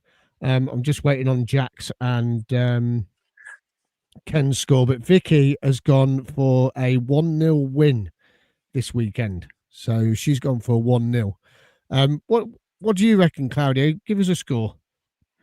I'll tell you what then. I'm going to be positive. How's that? Go on, Claudio. Yes. I may not sound it, but I'm going to go for I'll tell you what. Yeah, you can tell me the heart's not in this one, can you? 2-1 win. I think. Yeah. Just when you don't expect, you get something you don't expect, don't you? So I'll 2-1 for you. Listen, whether it's a draw or even a lose, okay, we are still going to be here week in, week out. But it's that positive mindset we've got to have, that we want to believe that we are going to win and we will win. So, Claudio, I do appreciate you saying that. Whether the heart's in it massively or not, we are going to win. Whether it's 1-0, 2-0, 2-1, 3-1, we are going to win. It's not delusional. It is massive optimism. I know that. We need a performance is key, I think. You can lose 1-0, but if you come away from that and you're thinking, my word, we played so well, we didn't deserve it. What I don't want, when you lose and you think, come on, guys, you never turned up, which is what we've had in the past. We need a performance, and hopefully we'll get one Saturday. And I think, surely Frank wants to turn Derby over. He's going to get a lot of Yeah, you would hope so. What are you going for then, Lee? I'm going to go for a 2-0. I think we are going to get an early goal, a very, very early goal. And I think our hopes are going to be bolstered. I think we'll hold that formation for a while, make some changes into the second half. Later on in the second half, Derby will look pressing, and we'll just pick one out at the end as well, just to finish it off. So it'll be a 2-0 win to the Sky Blues. And you never know, you might be playing in the new Cole kit, which is, there's no excuse then to miss a pass. And if it does turn out that my prediction was right, which it rarely but isn't, I expect everyone watching now to say Mystic Lee is back. That's interesting. Well, you've got the kit on there, and look at your colour compared to mine, which is hanging up. Mine looks orange. Yes, the Weird, light. isn't it? It's just my lighting in the office, mate. It is like, so I've got spotlights in the office. It looks like I'm coming down from heaven. It's just the lighting. Well, I'm going for a boring 0-0. Oh, I'm sitting on the fence. I don't normally sit on the fence. I normally say something stupid like 4-0 or whatever. But I'm going to go for a draw because Derby ain't going to want to lose. They're going to want to try and win, and I think we definitely don't want to lose. So I think it'd be a stalemate. I've just got a funny feeling it'd be a stalemate. So that's my prediction. Right then, before we get to hear all about Lee and what's made him be a Cov fan all his life and what he's up to lately, let's get a few more comments in about the Derby game, and then we'll come to Lee and we'll get all the stories about how he started all his channel and how he's become an internet sensation overnight. Cov says Doug is trying to get us promoted, then Sal, who'll want his money back after a couple of mid-table finishes. Ice Chips, only Burnley and Leeds scored more than us last season. They finished with 30 points more, but you think we need more strikers when we only played one up front. Jane Gallantly, why are people screaming for Doug to put us in debt? You only have to look at Wednesday to see the danger in that. Danger 2784 says, I work with Claudio and he is not wrong. I don't know what I said now. Oh, you've got away with it for the last 50 years. Yeah. Yeah. We have to laugh about it. Nicholas James, I think we need two players. Charlie Hughes, go buy him a top striker. Sal Bassett if we can. Maybe sell another player too. I think Doug has done an incredible job with our club. Everything looks much better. And a club to be proud of. Look at the statue, for example. I agree with everything you're all saying tonight. Well done, guys. Thanks for that. Thank you very much. Christopher Baker says, Bassett runs around like a headless chicken, doesn't score and is loved. Sims puts the ball in the back of the net and you can't make it up, really. I suspect there's a lot going on behind the scenes with agents pushing their wages. Just hold your nerve, guys. Changes will happen. And Nicholas James says, thank you, Claudio, for your lovely words. I just love this club. We always pick out the positives from any game unless we've been utter rubbish. Yes, we're all the same, aren't we? West Trucker, question for everyone. How you create the best team with the players with what we have at the moment? I see sometimes some players, they look like they're lost on the pitch. Well, maybe after Lee's told him about himself, we could maybe think of what lineup we'd start with against Derby. Yeah. It's up for debate at the minute, definitely. Adam Toms, they need to extend the club shop big time. It gets very cramped on match days and they could display so much more, as Miles says. It's almost like, for some reason, they get caught out when they shouldn't be. They must realise now the demand for stuff.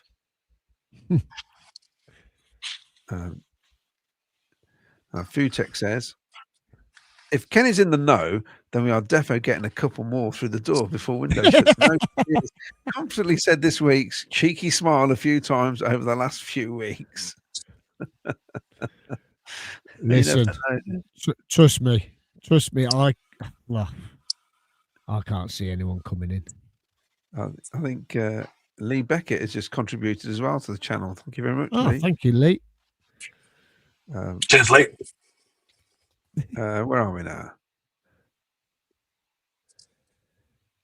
You've lost yourself, haven't you? That's all right. Sky Blue Steve, Kai Andrews poor. We need to release him. We'll never be good enough. Dear, oh dear. That's a wind-up. Sky Blue Steve, it's got to be a wind-up because he's been slated to me in the chat as well. So I think Sky Blue Steve needs to be ignored today, mate. That's got to be a wind-up. That's definitely got to be a wind-up. I know. That's right. He's also said, lads, what's happening to Milan? I thought you would go now. We have an expensive backup right back. That's a good point. No. Look, it is you need it. Yeah, but you need. Oh, true.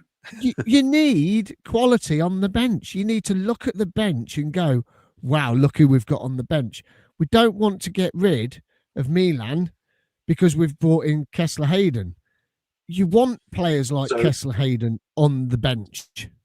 You want those players on the bench. Last season, I believe Milan only missed 1 or 2 games. So someone correct me if I'm wrong there. It is unfair. It's unfair to expect a player who plays as well as Milan to do that every single game without any sort of backup or somewhat similar quality. We have now got that somewhat similar quality within Kane Kessler Hayden. He's got to adapt to the team, but he's going to be making a perfect addition to the team, not a replacement. If he needs to be replaced, we've got a replacement, but we don't want that. We want it as an addition. Exactly. This is what I'm saying. You want players like Kessler on the bench. If anything happens to Milan, Milan can't play every game.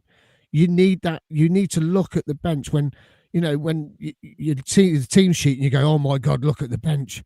Look who's on it. Like the other night, Tuesday night, you looked at the bench. Grimes was on it. Radoni was on it. Sakamoto was on it. Those players were on there. Milan was on there. And you went, wow, if this goes Pete Tong in the first 45 minutes, look what we can bring on. And that you can't just replace him. You can't just let him go because we brought in another player. You need competition, don't you, Claudia? You got to have that competition, that hunger to fight for it. Well, we've been screaming out for a player, 2 players for each position. Yeah. But you need 2 decent players for each position. I mean, we might as well be in the squad if that's the case. Exactly. We might as well sit on the bench. Exactly. Sky Blue Terrace, we seemed lost last season not to be able to break down teams that finished in the bottom half. In the 2 games against Derby, they just sat back and put players behind the ball. Paul Stratton says, these are more comments related to the Derby and all that. You're all very positive. So who's going to score goals for us and who's going to create them playing this formation? Jack Radoni is your main man. And then you're also going to be getting a lot of depth. You're going to be a lot of depth from both the left and right wingers within Milan, within Kane Kessler Hayden, and also the new on the left, Miguel Angel Brau, and also Jay Da Silva. Don't forget Jay Da Silva as well. So we've still got the replacement or the backbone for him. These wingers are going to be so important of running it in on the inside to the likes of Jack Radoni to play it forward, to score the goals. We've got a strong midfield. I'm Victor Torp. Victor Torp. Christopher Baker, how would Miles know what the state of the pitch was like at Derby? Spent most of the game in seriousness. I lost my job that day. Miles helped me a lot that night. Yeah, he was at the game, wasn't he, Chris, was that night? He was, yeah. It was his worst day ever. And, second half, we got a couple of beers and we just watched it on the TV downstairs. Dave Sports Photos. I agree that we need a quality performance, Claudio. Performance that says we're a class team. That happened maybe once last season. Sunderland 3-0. Hey up, Lee's got a McDonald's. How's he doing this? Did somebody say just eat? No advertising on here. He's now slipped in an advert as well. Finn, come on. Sims hat trick, BTA 2 goals. Can't you see it? Ice Chips says, I'd go 4-4-2 against Derby and mix the play up, go long when needed. This slow, predictable stuff is easily defended against. Alison Berry reckons 3-0 to us. Mackham Cabby. I say you'll win 3-0. Up the Mackhams. Well done, mate. Hey, I tell you what, they've had a nice third kit come out today. Have you seen it? I have seen it. It looks very nice. I'll tell you what, Hummel have put all their concentration on Sunderland this season. They forgot about us, and they brought out this. Hummel do amazing kits. They really do amazing get across the board. Well, I don't know about putting the sponsors on because my second goalie shirt, the sponsors all cooking. I've got to send it back. But Sunderland have brought out a black cat kit today. It's black with a black cat on it, and then on the back it's got little yellow eyes. Looks really smart. 0-1 to Cov, but a tight game says Rowan Welsh. Cliche Man says, Ken will say, if you can't win, make sure you don't lose. There are no easy games in this division. 1-1.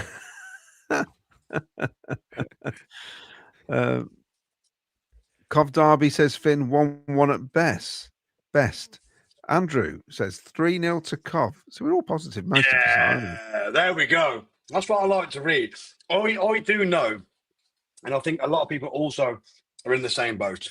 We can be too optimistic, but I would rather be too optimistic than pessimistic all the time. So we do know that it may not be 3-0, it may not be 4-0, 5-0, but it's nice to say it. It's nice to voice it. Yeah. Food Tech says, grieve that Frank has not fixed that long-term problem that left with Vivash, moving the ball forward quickly. It's not teams sitting in low block. We are that slow. We give them chance to set back up.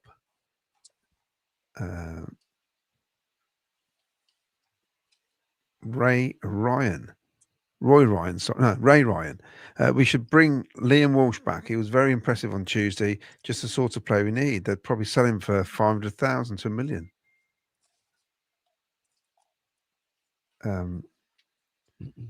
Paul Stratton thinks Derby will low block us at home and pick us off from a set piece. Evening All says Wayne Littlewood. He's going for a 1-1. West Handley 0-0. Mark Cunningham 3-1. Lee Beckett says, I wouldn't mind starting with the team that started versus Luton, but change Allen for Grimes and Kai for Rudy. Day Sports Photos. He also said Asante is class, so definitely a wind-up merchant. So Jack says 1-1, Vicky says 1-0, and Ken says 2-1. And Nicholas James says it's Jada Messi, not Jada Silver. Thank you to West Trucker again. He's donated another £5 to the channel tonight. Thank you very much. So West Trucker is he's the guy that won the St. Pauli tickets off me. His name's Alan, so big shout out to Alan and his son Little John.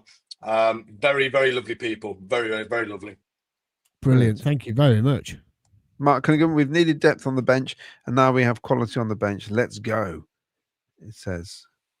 I know you mentioned Sunderland, Miles. On Saturday, an old school friend of mine, they're paying tribute to her. She used to live in Warwick. I went to school with her in Myton. She's actually the mum of Jodie Jones, who was the supporters liaison before she left the club. Tragically died at the weekend. After a night out, not sure what happened, dropped off by some friends. They're not sure if she fell over. No, her mother. And not sure if she fell over or just fainted, but hit her head and didn't recover. So she was a steward, one of the main stewards at Sunderland. So they're going to do a massive tribute for her on 62 Minutes or something. So I'd just like to say sorry to Jodie and send our love and yes, it's just terrible situation.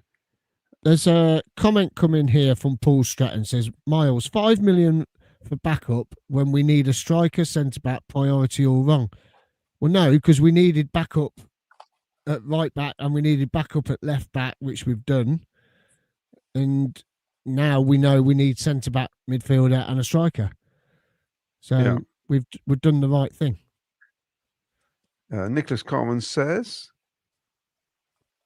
Derby will be a tough team to beat. They park the bus and kick it long. Be ready. King reckons will win 2-0. So it's not all doom and gloom, is it? No. This one definitely isn't. Alison Berry says, Miles, you're awesome. How much did he pay you to say that?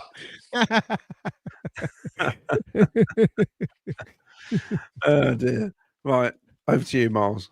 Okay, right then. So we, as you've seen through the last hour and a half of the show, we're nearly at the end of it now. But we do have our special guest on, your mate Lee. Lee, again, thank you for coming on, mate. Really appreciate this because I just said it earlier on. You have become a internet sensation, really, very, very quick. You know, you got loads of subscribers overnight. It's going really well for you. TikToks, YouTube, and you've got a great personality, which we've seen tonight. And you've done some great stuff. But tell us how and when was your first Cov game, and how did you get hooked on the mighty Sky Blues? Bloody hell. So, like I said, my dad, big shout out to my dad if he's watching. His name Dean, nickname Mouse. A lot of you Sky Blue fans or boxing people will know of my dad. He's a massive Sky Blue fan. And I think, like a lot of young lads, you either support where you're from or you support your dad's team. I had no choice in the matter. Coventry City was my club since I was a little lad. I remember when I was a kid, I used to have sky blue wallpaper, lampshades, bins, carpets, quilt covers, the whole works. You walked into my bedroom and it was just pure sky blue. My stepdad tried raising me as a Leeds United fan. He tried very hard, bought me the tops, and safe to say I am not a Leeds United fan, but I do have a lot of respect for Leeds because of my stepdad. But yeah, I'm a Sky Blue fan, and I love the Sky Blues with all my heart. So much so, I take my wife, my two kids, me and my son Charlie, go to all the home games, obviously, a lot of the away games. This season in particular, I'm looking to go to pretty much every home and away game and any sort of cup games that we go to. So at the end of last season, I started putting just little clips of me and Charlie at the football, cheering with the Sky Blues and fans around us. And in the space of a couple of months, I raked up some, I don't know, 7-8 million views across the videos. People, for some strange reason, not everyone, I'm not naive enough to believe that I'm liked by everyone, but a lot of people seem to like the content that I put out. They can see that I'm a genuine person. And listen, I'm out there enjoying my day as I would normally, just so I have a camera in my hand now. I go to the pub, I have a skinful, I've got a potty mouth, I do like to swear a lot, although I have yet to swear on this podcast today, which I think is a massive achievement for me, like you wouldn't believe. So me and Charlie go to these games, and we're just ourselves. A lot of people seem to enjoy it because I've got all these views on TikTok. I thought, you know what, I'll start doing YouTube. I'll see what's going on there. I'll start doing the full match day vlogs. So I've started a YouTube channel. If anyone, a bit of self-advertising here, if anyone wants to have a follow, you don't have to. I'm not making any money from it. But if you fancy joining along for the journey, subscribe on YouTube as your mate Lee. I think I've got about 500 subscribers now, so it's not as much as you guys. One day maybe I'll have a few more, but until then, I'm just trying to be me, support the Sky Blues, and have a good time being positive about it. So I just want to say thank you to everyone who watches my stuff and the positive comments that come out of people's mouths. I do get a lot of negative stuff. You should have seen my inboxes during Sunderland and Leicester and Derby, and mate, it's horrendous. I mean, go on, I was going to say, Miles, I think Miles agrees. We just love that there's loads of content out there because, and we said if we ever get promoted, it's going to go through the roof. There'll be loads more people doing stuff. And to be honest, I'll watch a lot of it during the day or listen to it. You know, rival podcasters or YouTubers. I don't care. To me, it's putting Cov City out there, and I love it. And it's great. You get so many different. Do you know what, Claudio? I am not as knowledgeable as you two, or as many other people that will be in the comments about Coventry or football in general. But what I do know is I know how to talk about football. I know what I see. My eyes do not deceive me. I can hold my own in a lot of conversations when it comes to Coventry or, like I say, football in general, but I am not naive enough to believe that I know everything. I don't. And I take a lot of advice from people who join my lives and comment in my videos, and I learn a lot, so much from you people. And it is genuinely an honour to be talking to you guys. Like I say, prior to me being, I've watched a few of the vlogs, a few of the podcasts that you do now, but prior to you reaching out, I hadn't before. I was naive and blind to this sort of stuff. So it is, the more people that push out Coventry City content, the better it is for us as a club. Let's spread the word of Coventry. We have a fantastic fan base, even to the point when we go to away games, we are so loud. We bring noise wherever we go. Some people like to deny that, and I don't like them people, but we do. We bring noise everywhere we go. We do, definitely do. And I mean, you say 500 subscribers. It's took us 5 years to get to over 2,000. So to get that in such a short space of time is absolutely fantastic. But what over the years you've followed the Sky Blues, what's been the most memorable moment you can remember of being? Let's put it in two perspectives: Highfield Road era and CBS era. So Highfield Road, obviously you guys will be aware, a lot of the younger generation won't be. I remember one of my first ever games at Highfield Road, I was sat behind one of the pillars and I was peering around the pillar to watch the football as it was happening. You don't get that these days unless you go to an old ground. But the likes of Darren Huckabee, Dion Dublin, Gary McAllister, watching Oggy in goal. You know, a lot of people hear Oggy's name now and just think of him if somebody talks about Coventry. They fail to remember how good of a keeper he was. He was big, he was bad, he was ugly, and he was in between the sticks for the Sky Blues, and it was fantastic. That era was brilliant, and it's not something that we can relive because it's in the past. When Coventry were League One, League Two, there were very few games that I went to. Not because I didn't want to, because like I said, I've been busy building my businesses. I've been building my family. I've got two small children who are now 13 and 11. And I think with that, you can't do everything that you want to do. You've got to take a step back from things, and I did. When I was younger at school, I went to a few away games. My friends, they were entertaining, one of the best times. I remember growing up, watching the football, going to Vicarage Road and realising what a shed it actually was back then. That's going to come back to haunt me if I speak to some of these Watford fans. Recently, I think I can speak to a lot of people watching Gyökeres, watching Hamer, watching Adam Armstrong, watching James Maddison grow and progress, and being able to say, I watched him play football for the Sky Blues is something very recent that we can all relate to. But right this second, I am loving my life going to the Coventry City with my son. And at the end of every one of my vlogs, we're now going to like different restaurants or whatever. So the surprises at the end of my vlogs is which restaurant are we going to today? And do you know what? It's cost me an absolute bloody fortune. It does cost a fortune, trust me. You know, home and away, hotel stayovers for weekends away and stuff like that. It can certainly rack up. I did add it all up one year, and I still haven't told the wife how much it cost me. Just going to away games.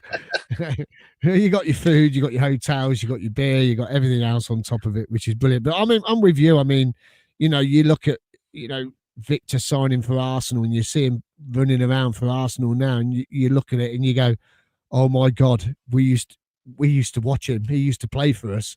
Hamer last night, that goal, you know, you go, oh my God, he played for us. We've watched him. And even last season, it hurt so much when he scored against us up there at Sheffield United. Me and my lad were stood behind the goal, and we both looked at each other and went, this is going in, and it went in, and we both looked at each other and went, oh man, that hurts. We just went, that hurts.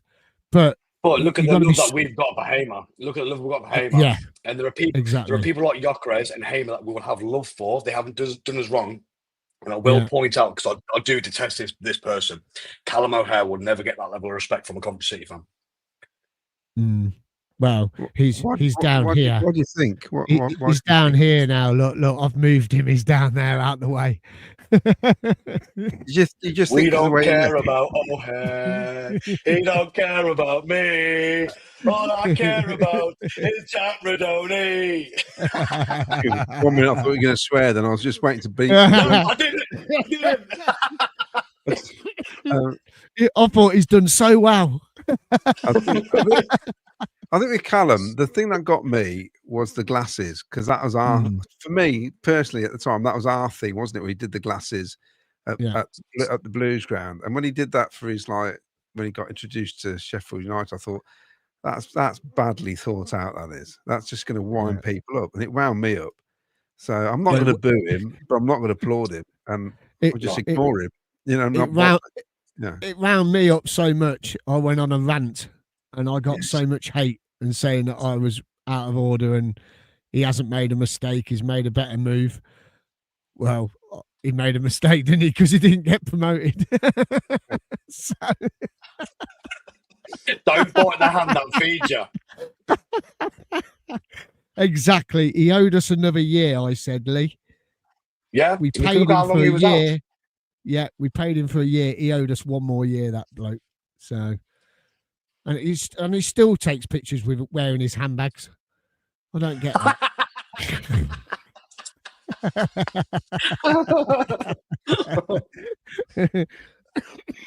But I mean, you're right though. I mean, it is brilliant. And you were saying off air earlier on, you've got some competitions coming up on your channel or something. Is that right?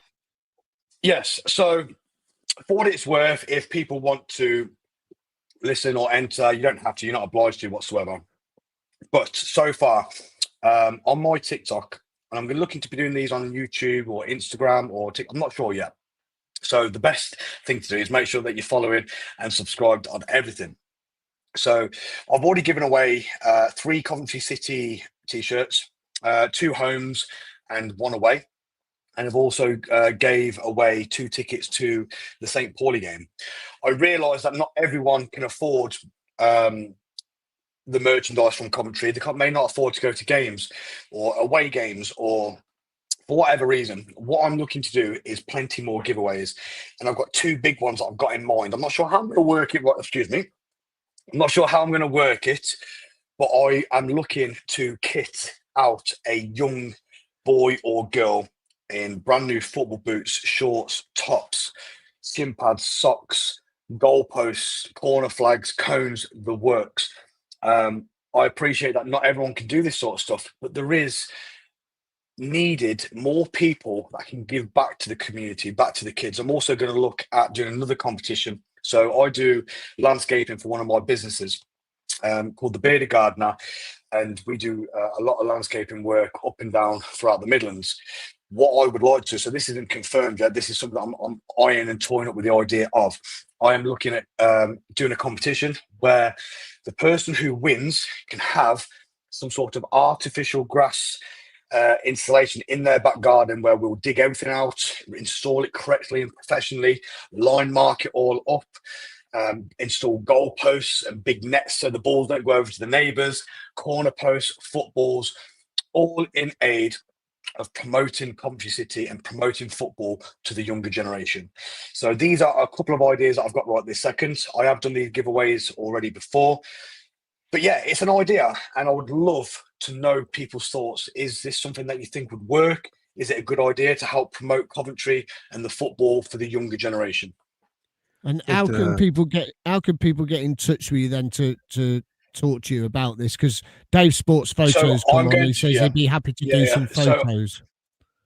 Yeah, absolutely. So like I said, nothing is announced right this second. This is all that's going through my head as what I can do and what I can give back to the Coventry community in particular.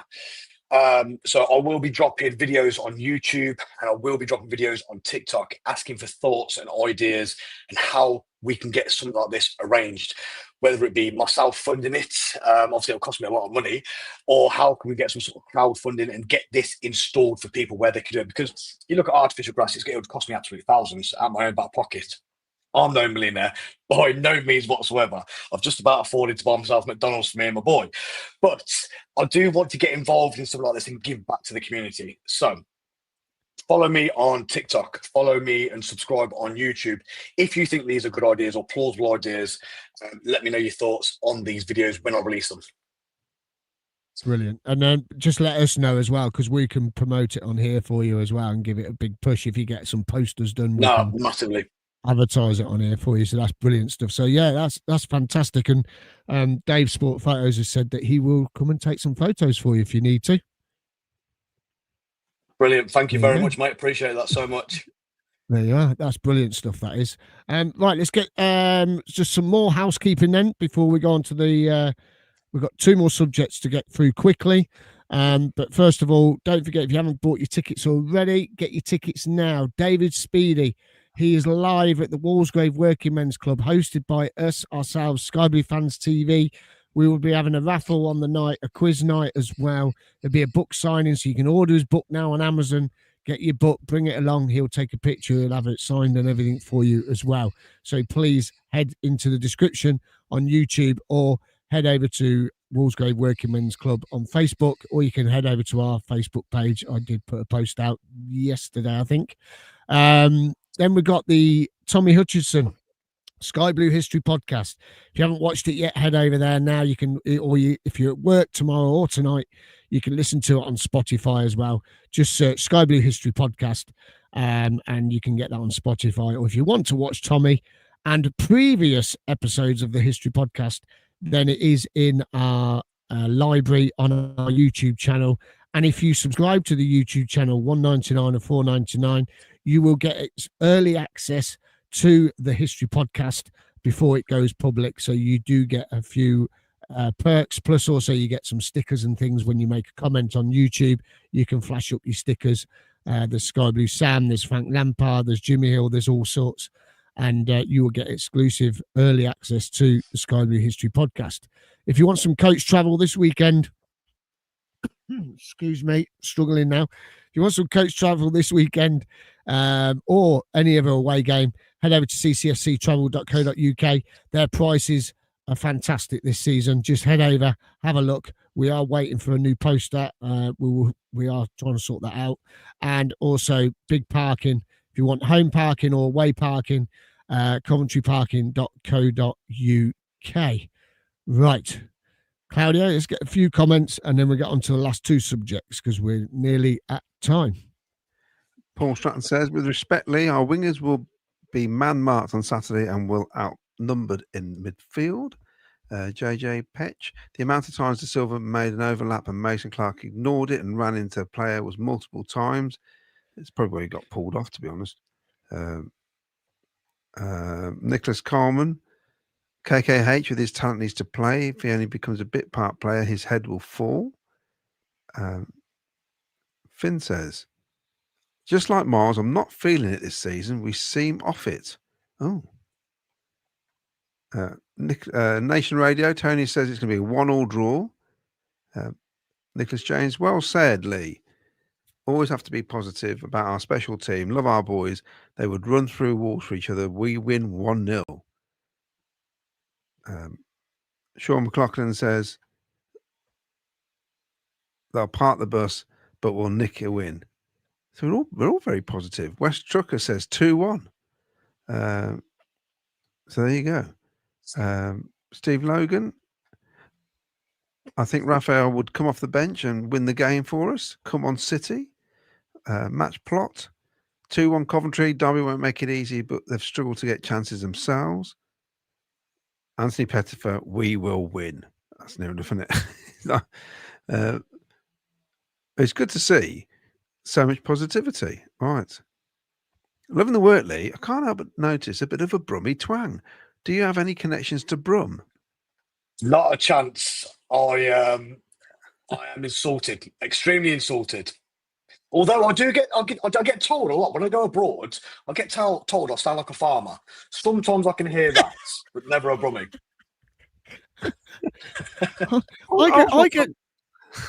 I get told I'm from London sometimes. I've had that. I've had somebody say to me, where are you from? And I went, oh, from the Midlands, Coventry way. He goes, oh, I thought you're from round London. I thought you sounded normal. What's that mean? Well, we are normal. Londoners sound normal. I should have said that. Yeah, I am normal. So you doesn't sound normal, mate. Uncle Jonga, Robbie Keane for a season. What a player. Bizarre. How about this? The day the CBS finally felt like home, I would say Forest at home after the time at Birmingham and Fads got the late winner. That was an incredible game, wasn't it? And Forest got promoted that season.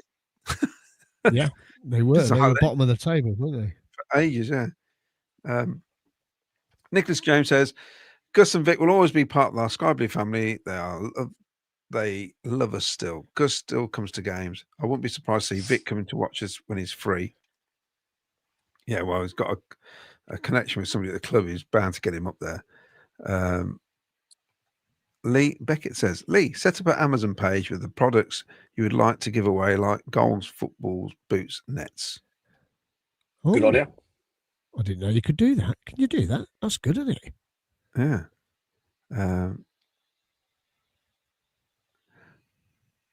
Someone might donate. Someone might buy them for you then, Lee. Oh, yeah, listen, I'm all for sort of putting my hand in my pocket and helping where I can. Obviously, I haven't got bottomless pockets. Sometimes I have got deep pockets and short arms. But any sort of suggestions and help is fantastic. Thank you. I think Danny Jory's one on about Milan because apparently it's heard to say he's staying. Day Sports Photos. The guy who said KKH will need to play or his head will drop. Exactly. We have 2 class players in each position. We'll have 11 unhappy players. That's the way it is, though, isn't it? If you want to, what do we want? It's difficult, isn't it? Isn't that what we want? It is. Yeah, come Andy, down in Pompey, I get called a brummie. Come back home, I talk posh.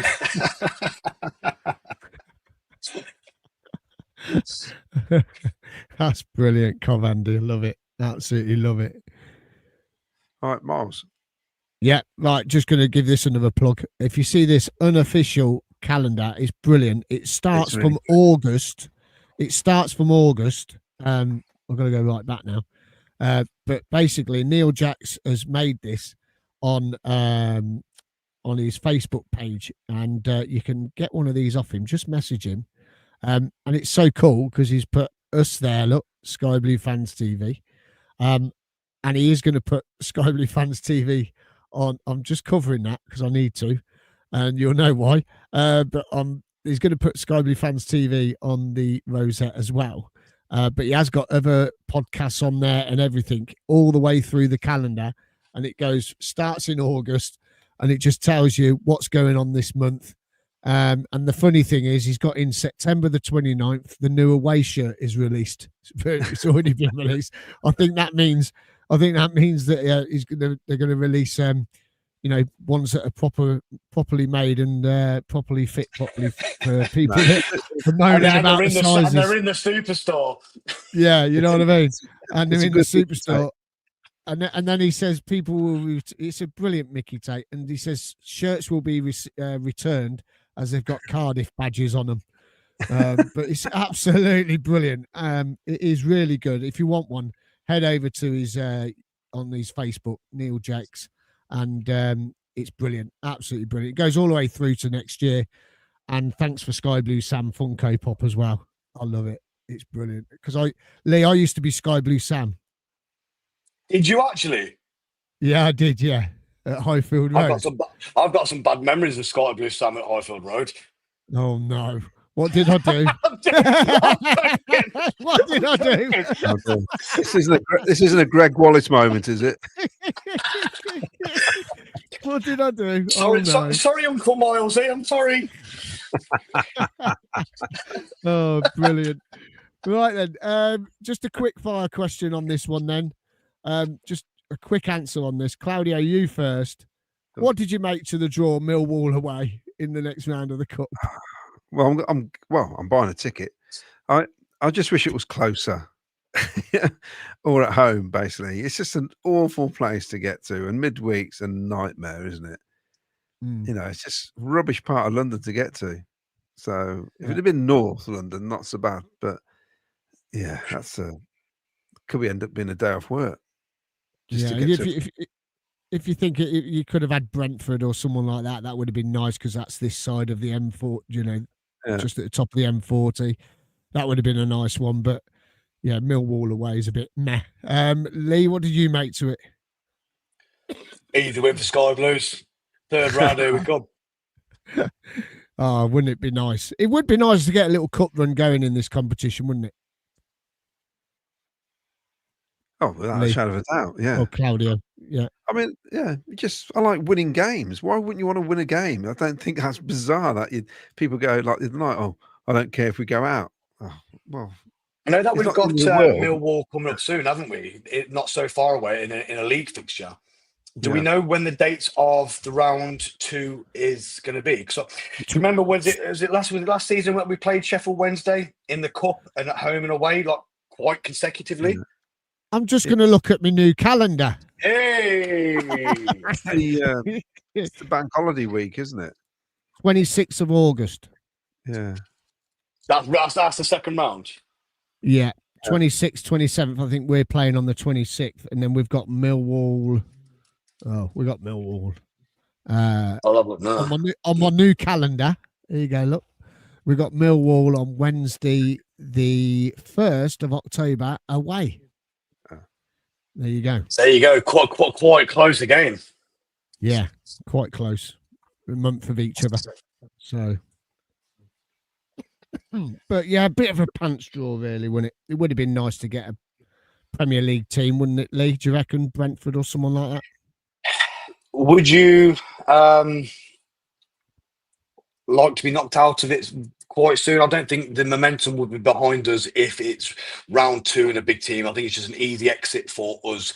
And again, I'm very optimistic, but I think round 2, it's a big ask with zero momentum behind you. Very early in the season, very early in the competition. I think, like how we drew Wolves in the FA Cup a couple of seasons prior, that was the right time for us to play a big team. And Wolves, no one wants to disagree or agree maybe. Wolves are a big team. They're a Premier League team. So to draw them in the quarterfinals was the right point for us. The momentum was behind us. I think if we drew Wolves prior to that, maybe it was an early exit for us. Yeah, I think you're right. I think we did have a bit of a momentum going into that game, and they were well up for it as well, weren't they? Which was great for a local derby. Right then, here we go then. Last subject. I know we spoke about this last week at the pub when we were down at the Stag and Hen. If you missed that, you can re-watch the show now. It was a fantastic night down there. But there was a few people that I've seen after the game Tuesday night, and it's gone on social media again, everyone going on about this. I totally disagree with this, and it's not Doug King's fault. This has come from Frank Lampard himself. Lee, we'll come to you because you got young kids, you got young boys. I think for me personally, this not signing or not signing, not having a picture taken with a player for a young fan, I think is a bit naughty, especially with, we're not the Man Uniteds, we're not the Chelseas, we're not Arsenal, we're not a massive club. We're a family sort of club. We're going to be there longer than the owner will be or Frank Lampard will be. We're going to be there way longer than they're going to be at the club. I think what they've agreed here, I think is a bit naughty, don't you?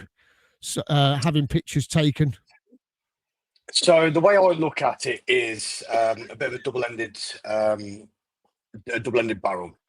So my honest opinion is they are in a position of celebrity-like status. They have a lot of respect held for them by the younger generation in particular, okay, who see these players as maybe idols or celebrities or whatever. They have to remember, whilst their main job is on that pitch and winning games and putting a good shift in on that pitch, their secondary part of that job is to make sure the fan base is looked after. Otherwise, without the fans, what is a football club? Okay, what is a football club without its fans? And the short answer is absolutely nothing. So I do believe that they should make the effort for it, although I do understand how tiresome it may get for someone like them, especially with increasing demand on social media and people wanting to take pictures and post it and this and this and this. It can get somewhat tiresome, but that is what they are paid to do. It is not just simply play a good game of football. It is to be there for the fans, because without a football club, without the fans, there is no football club. So you disrespect the fans, you disrespect the younger generation. They will not turn up. You will not have a fan base to a certain degree. Yeah. Claudio, agree with Lee? I don't know what he's doing. I'm just turning the fan off. That's It's a not absolute nonsense, isn't it?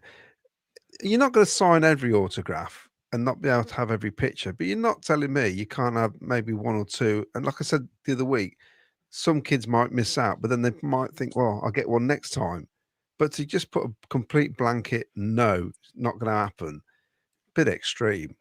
You know, we're not Liverpool, are we? We're not No. top of the Premier League. We're not Champions League. We're flipping championship club. You know, we've been nowhere near the Premier League for years, basically. So I think he needs to have a really hard think about this because, like Lee says, you don't want to alienate the fans, especially now when Doug King's trying to get the fan base bigger than ever before. And it's never been like this, has it, for years and years? And to start, it's just a bit petty. I can understand at the events where we know from when we do the live events where people get stuff signed and they're not kids and they stick the stuff on shirts and that and then pretend people have worn it, match worn shirts when they're not. It's absolute fakery, basically. But when it's stuff like this on a match day, what? And they can't use the excuse of he wants the team to be focused because, like I said before, a lot of the time they don't look focused. So it makes no odds, does it really? No, it's definitely not. It's a bit petty.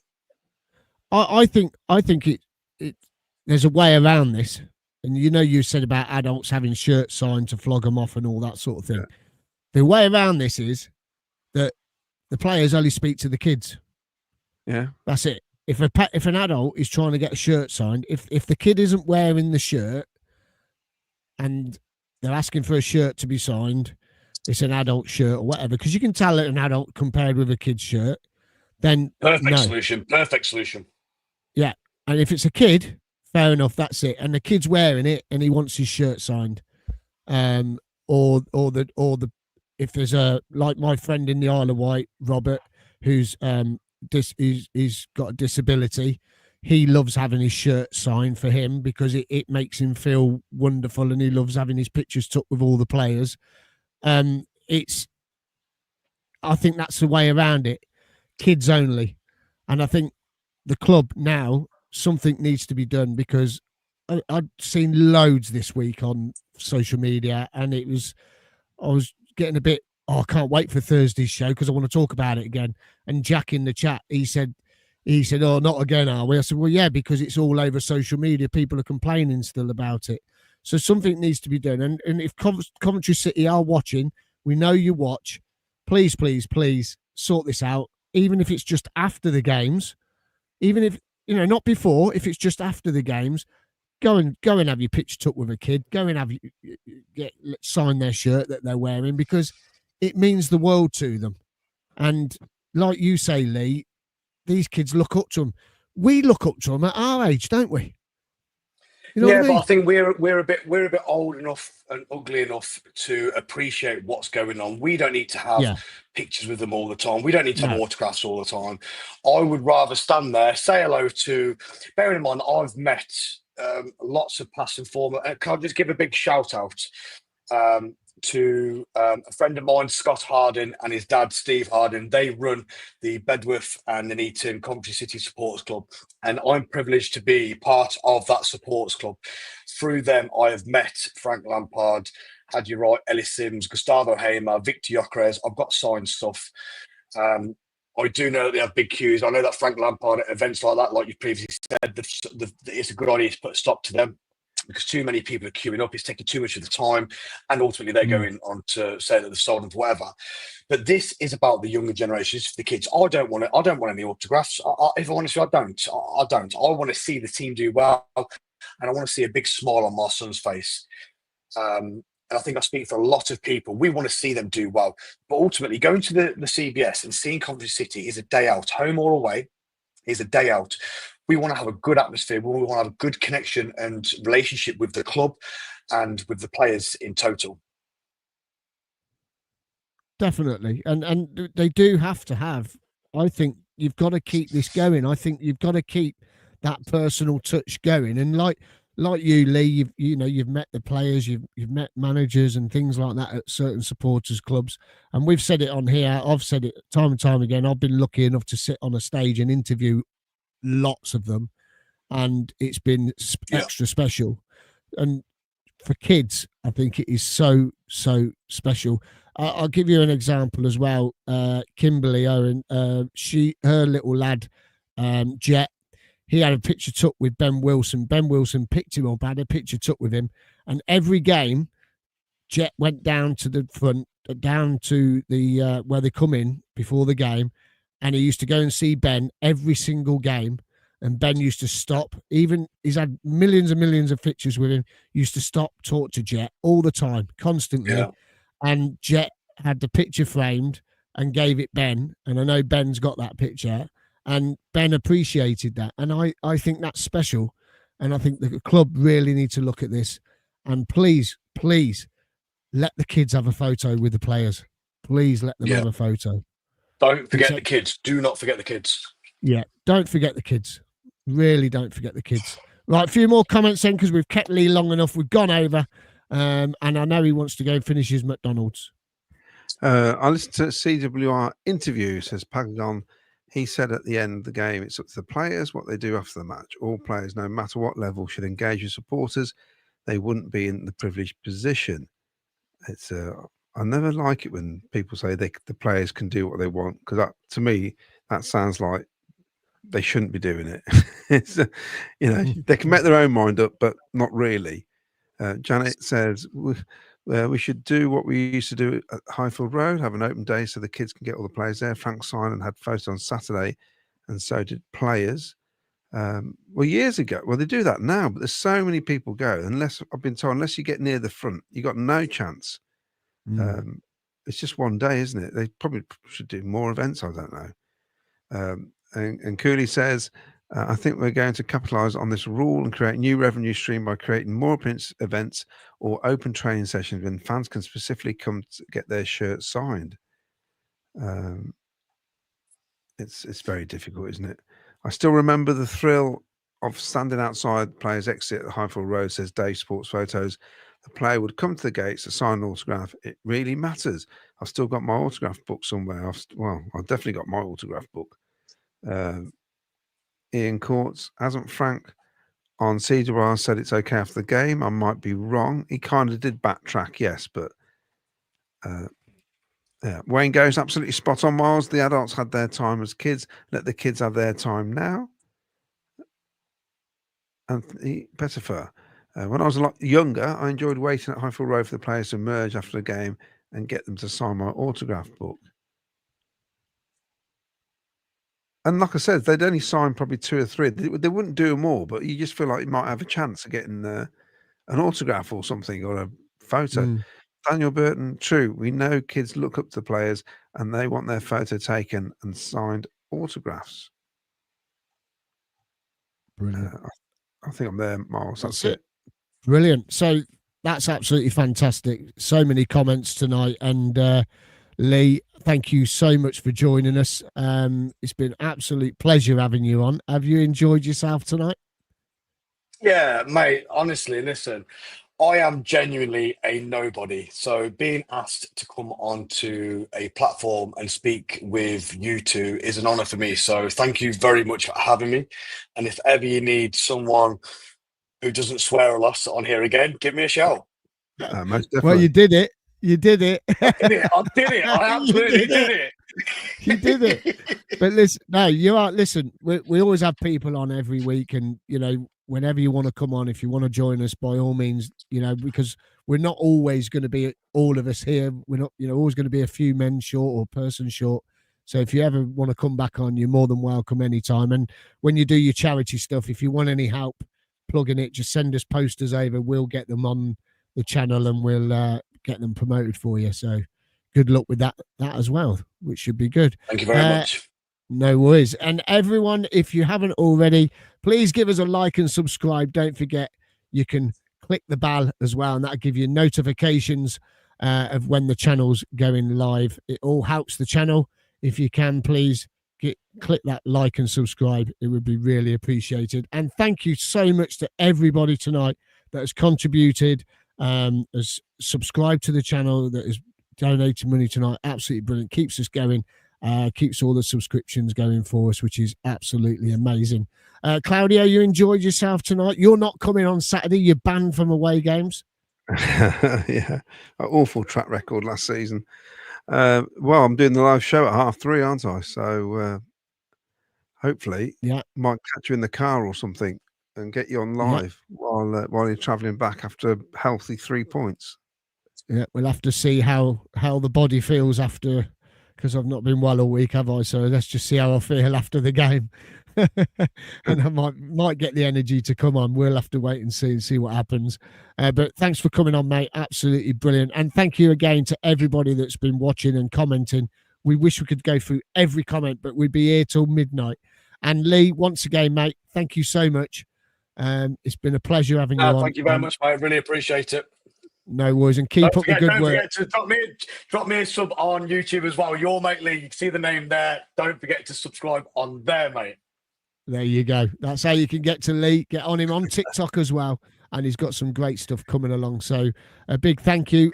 Claudio will be back Saturday then, 3:30, live show straight after the game, talking about, well, match reaction really. And then Ken will be back on Sunday night as well with another live show.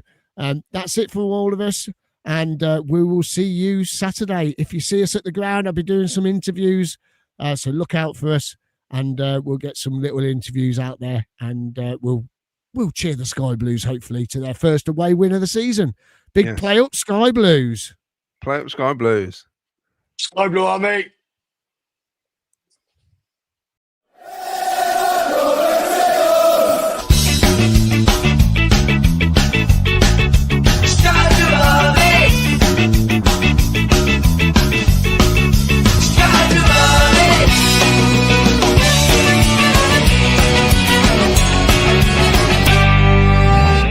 Sky Blue Fans TV, for the fans, by the fans.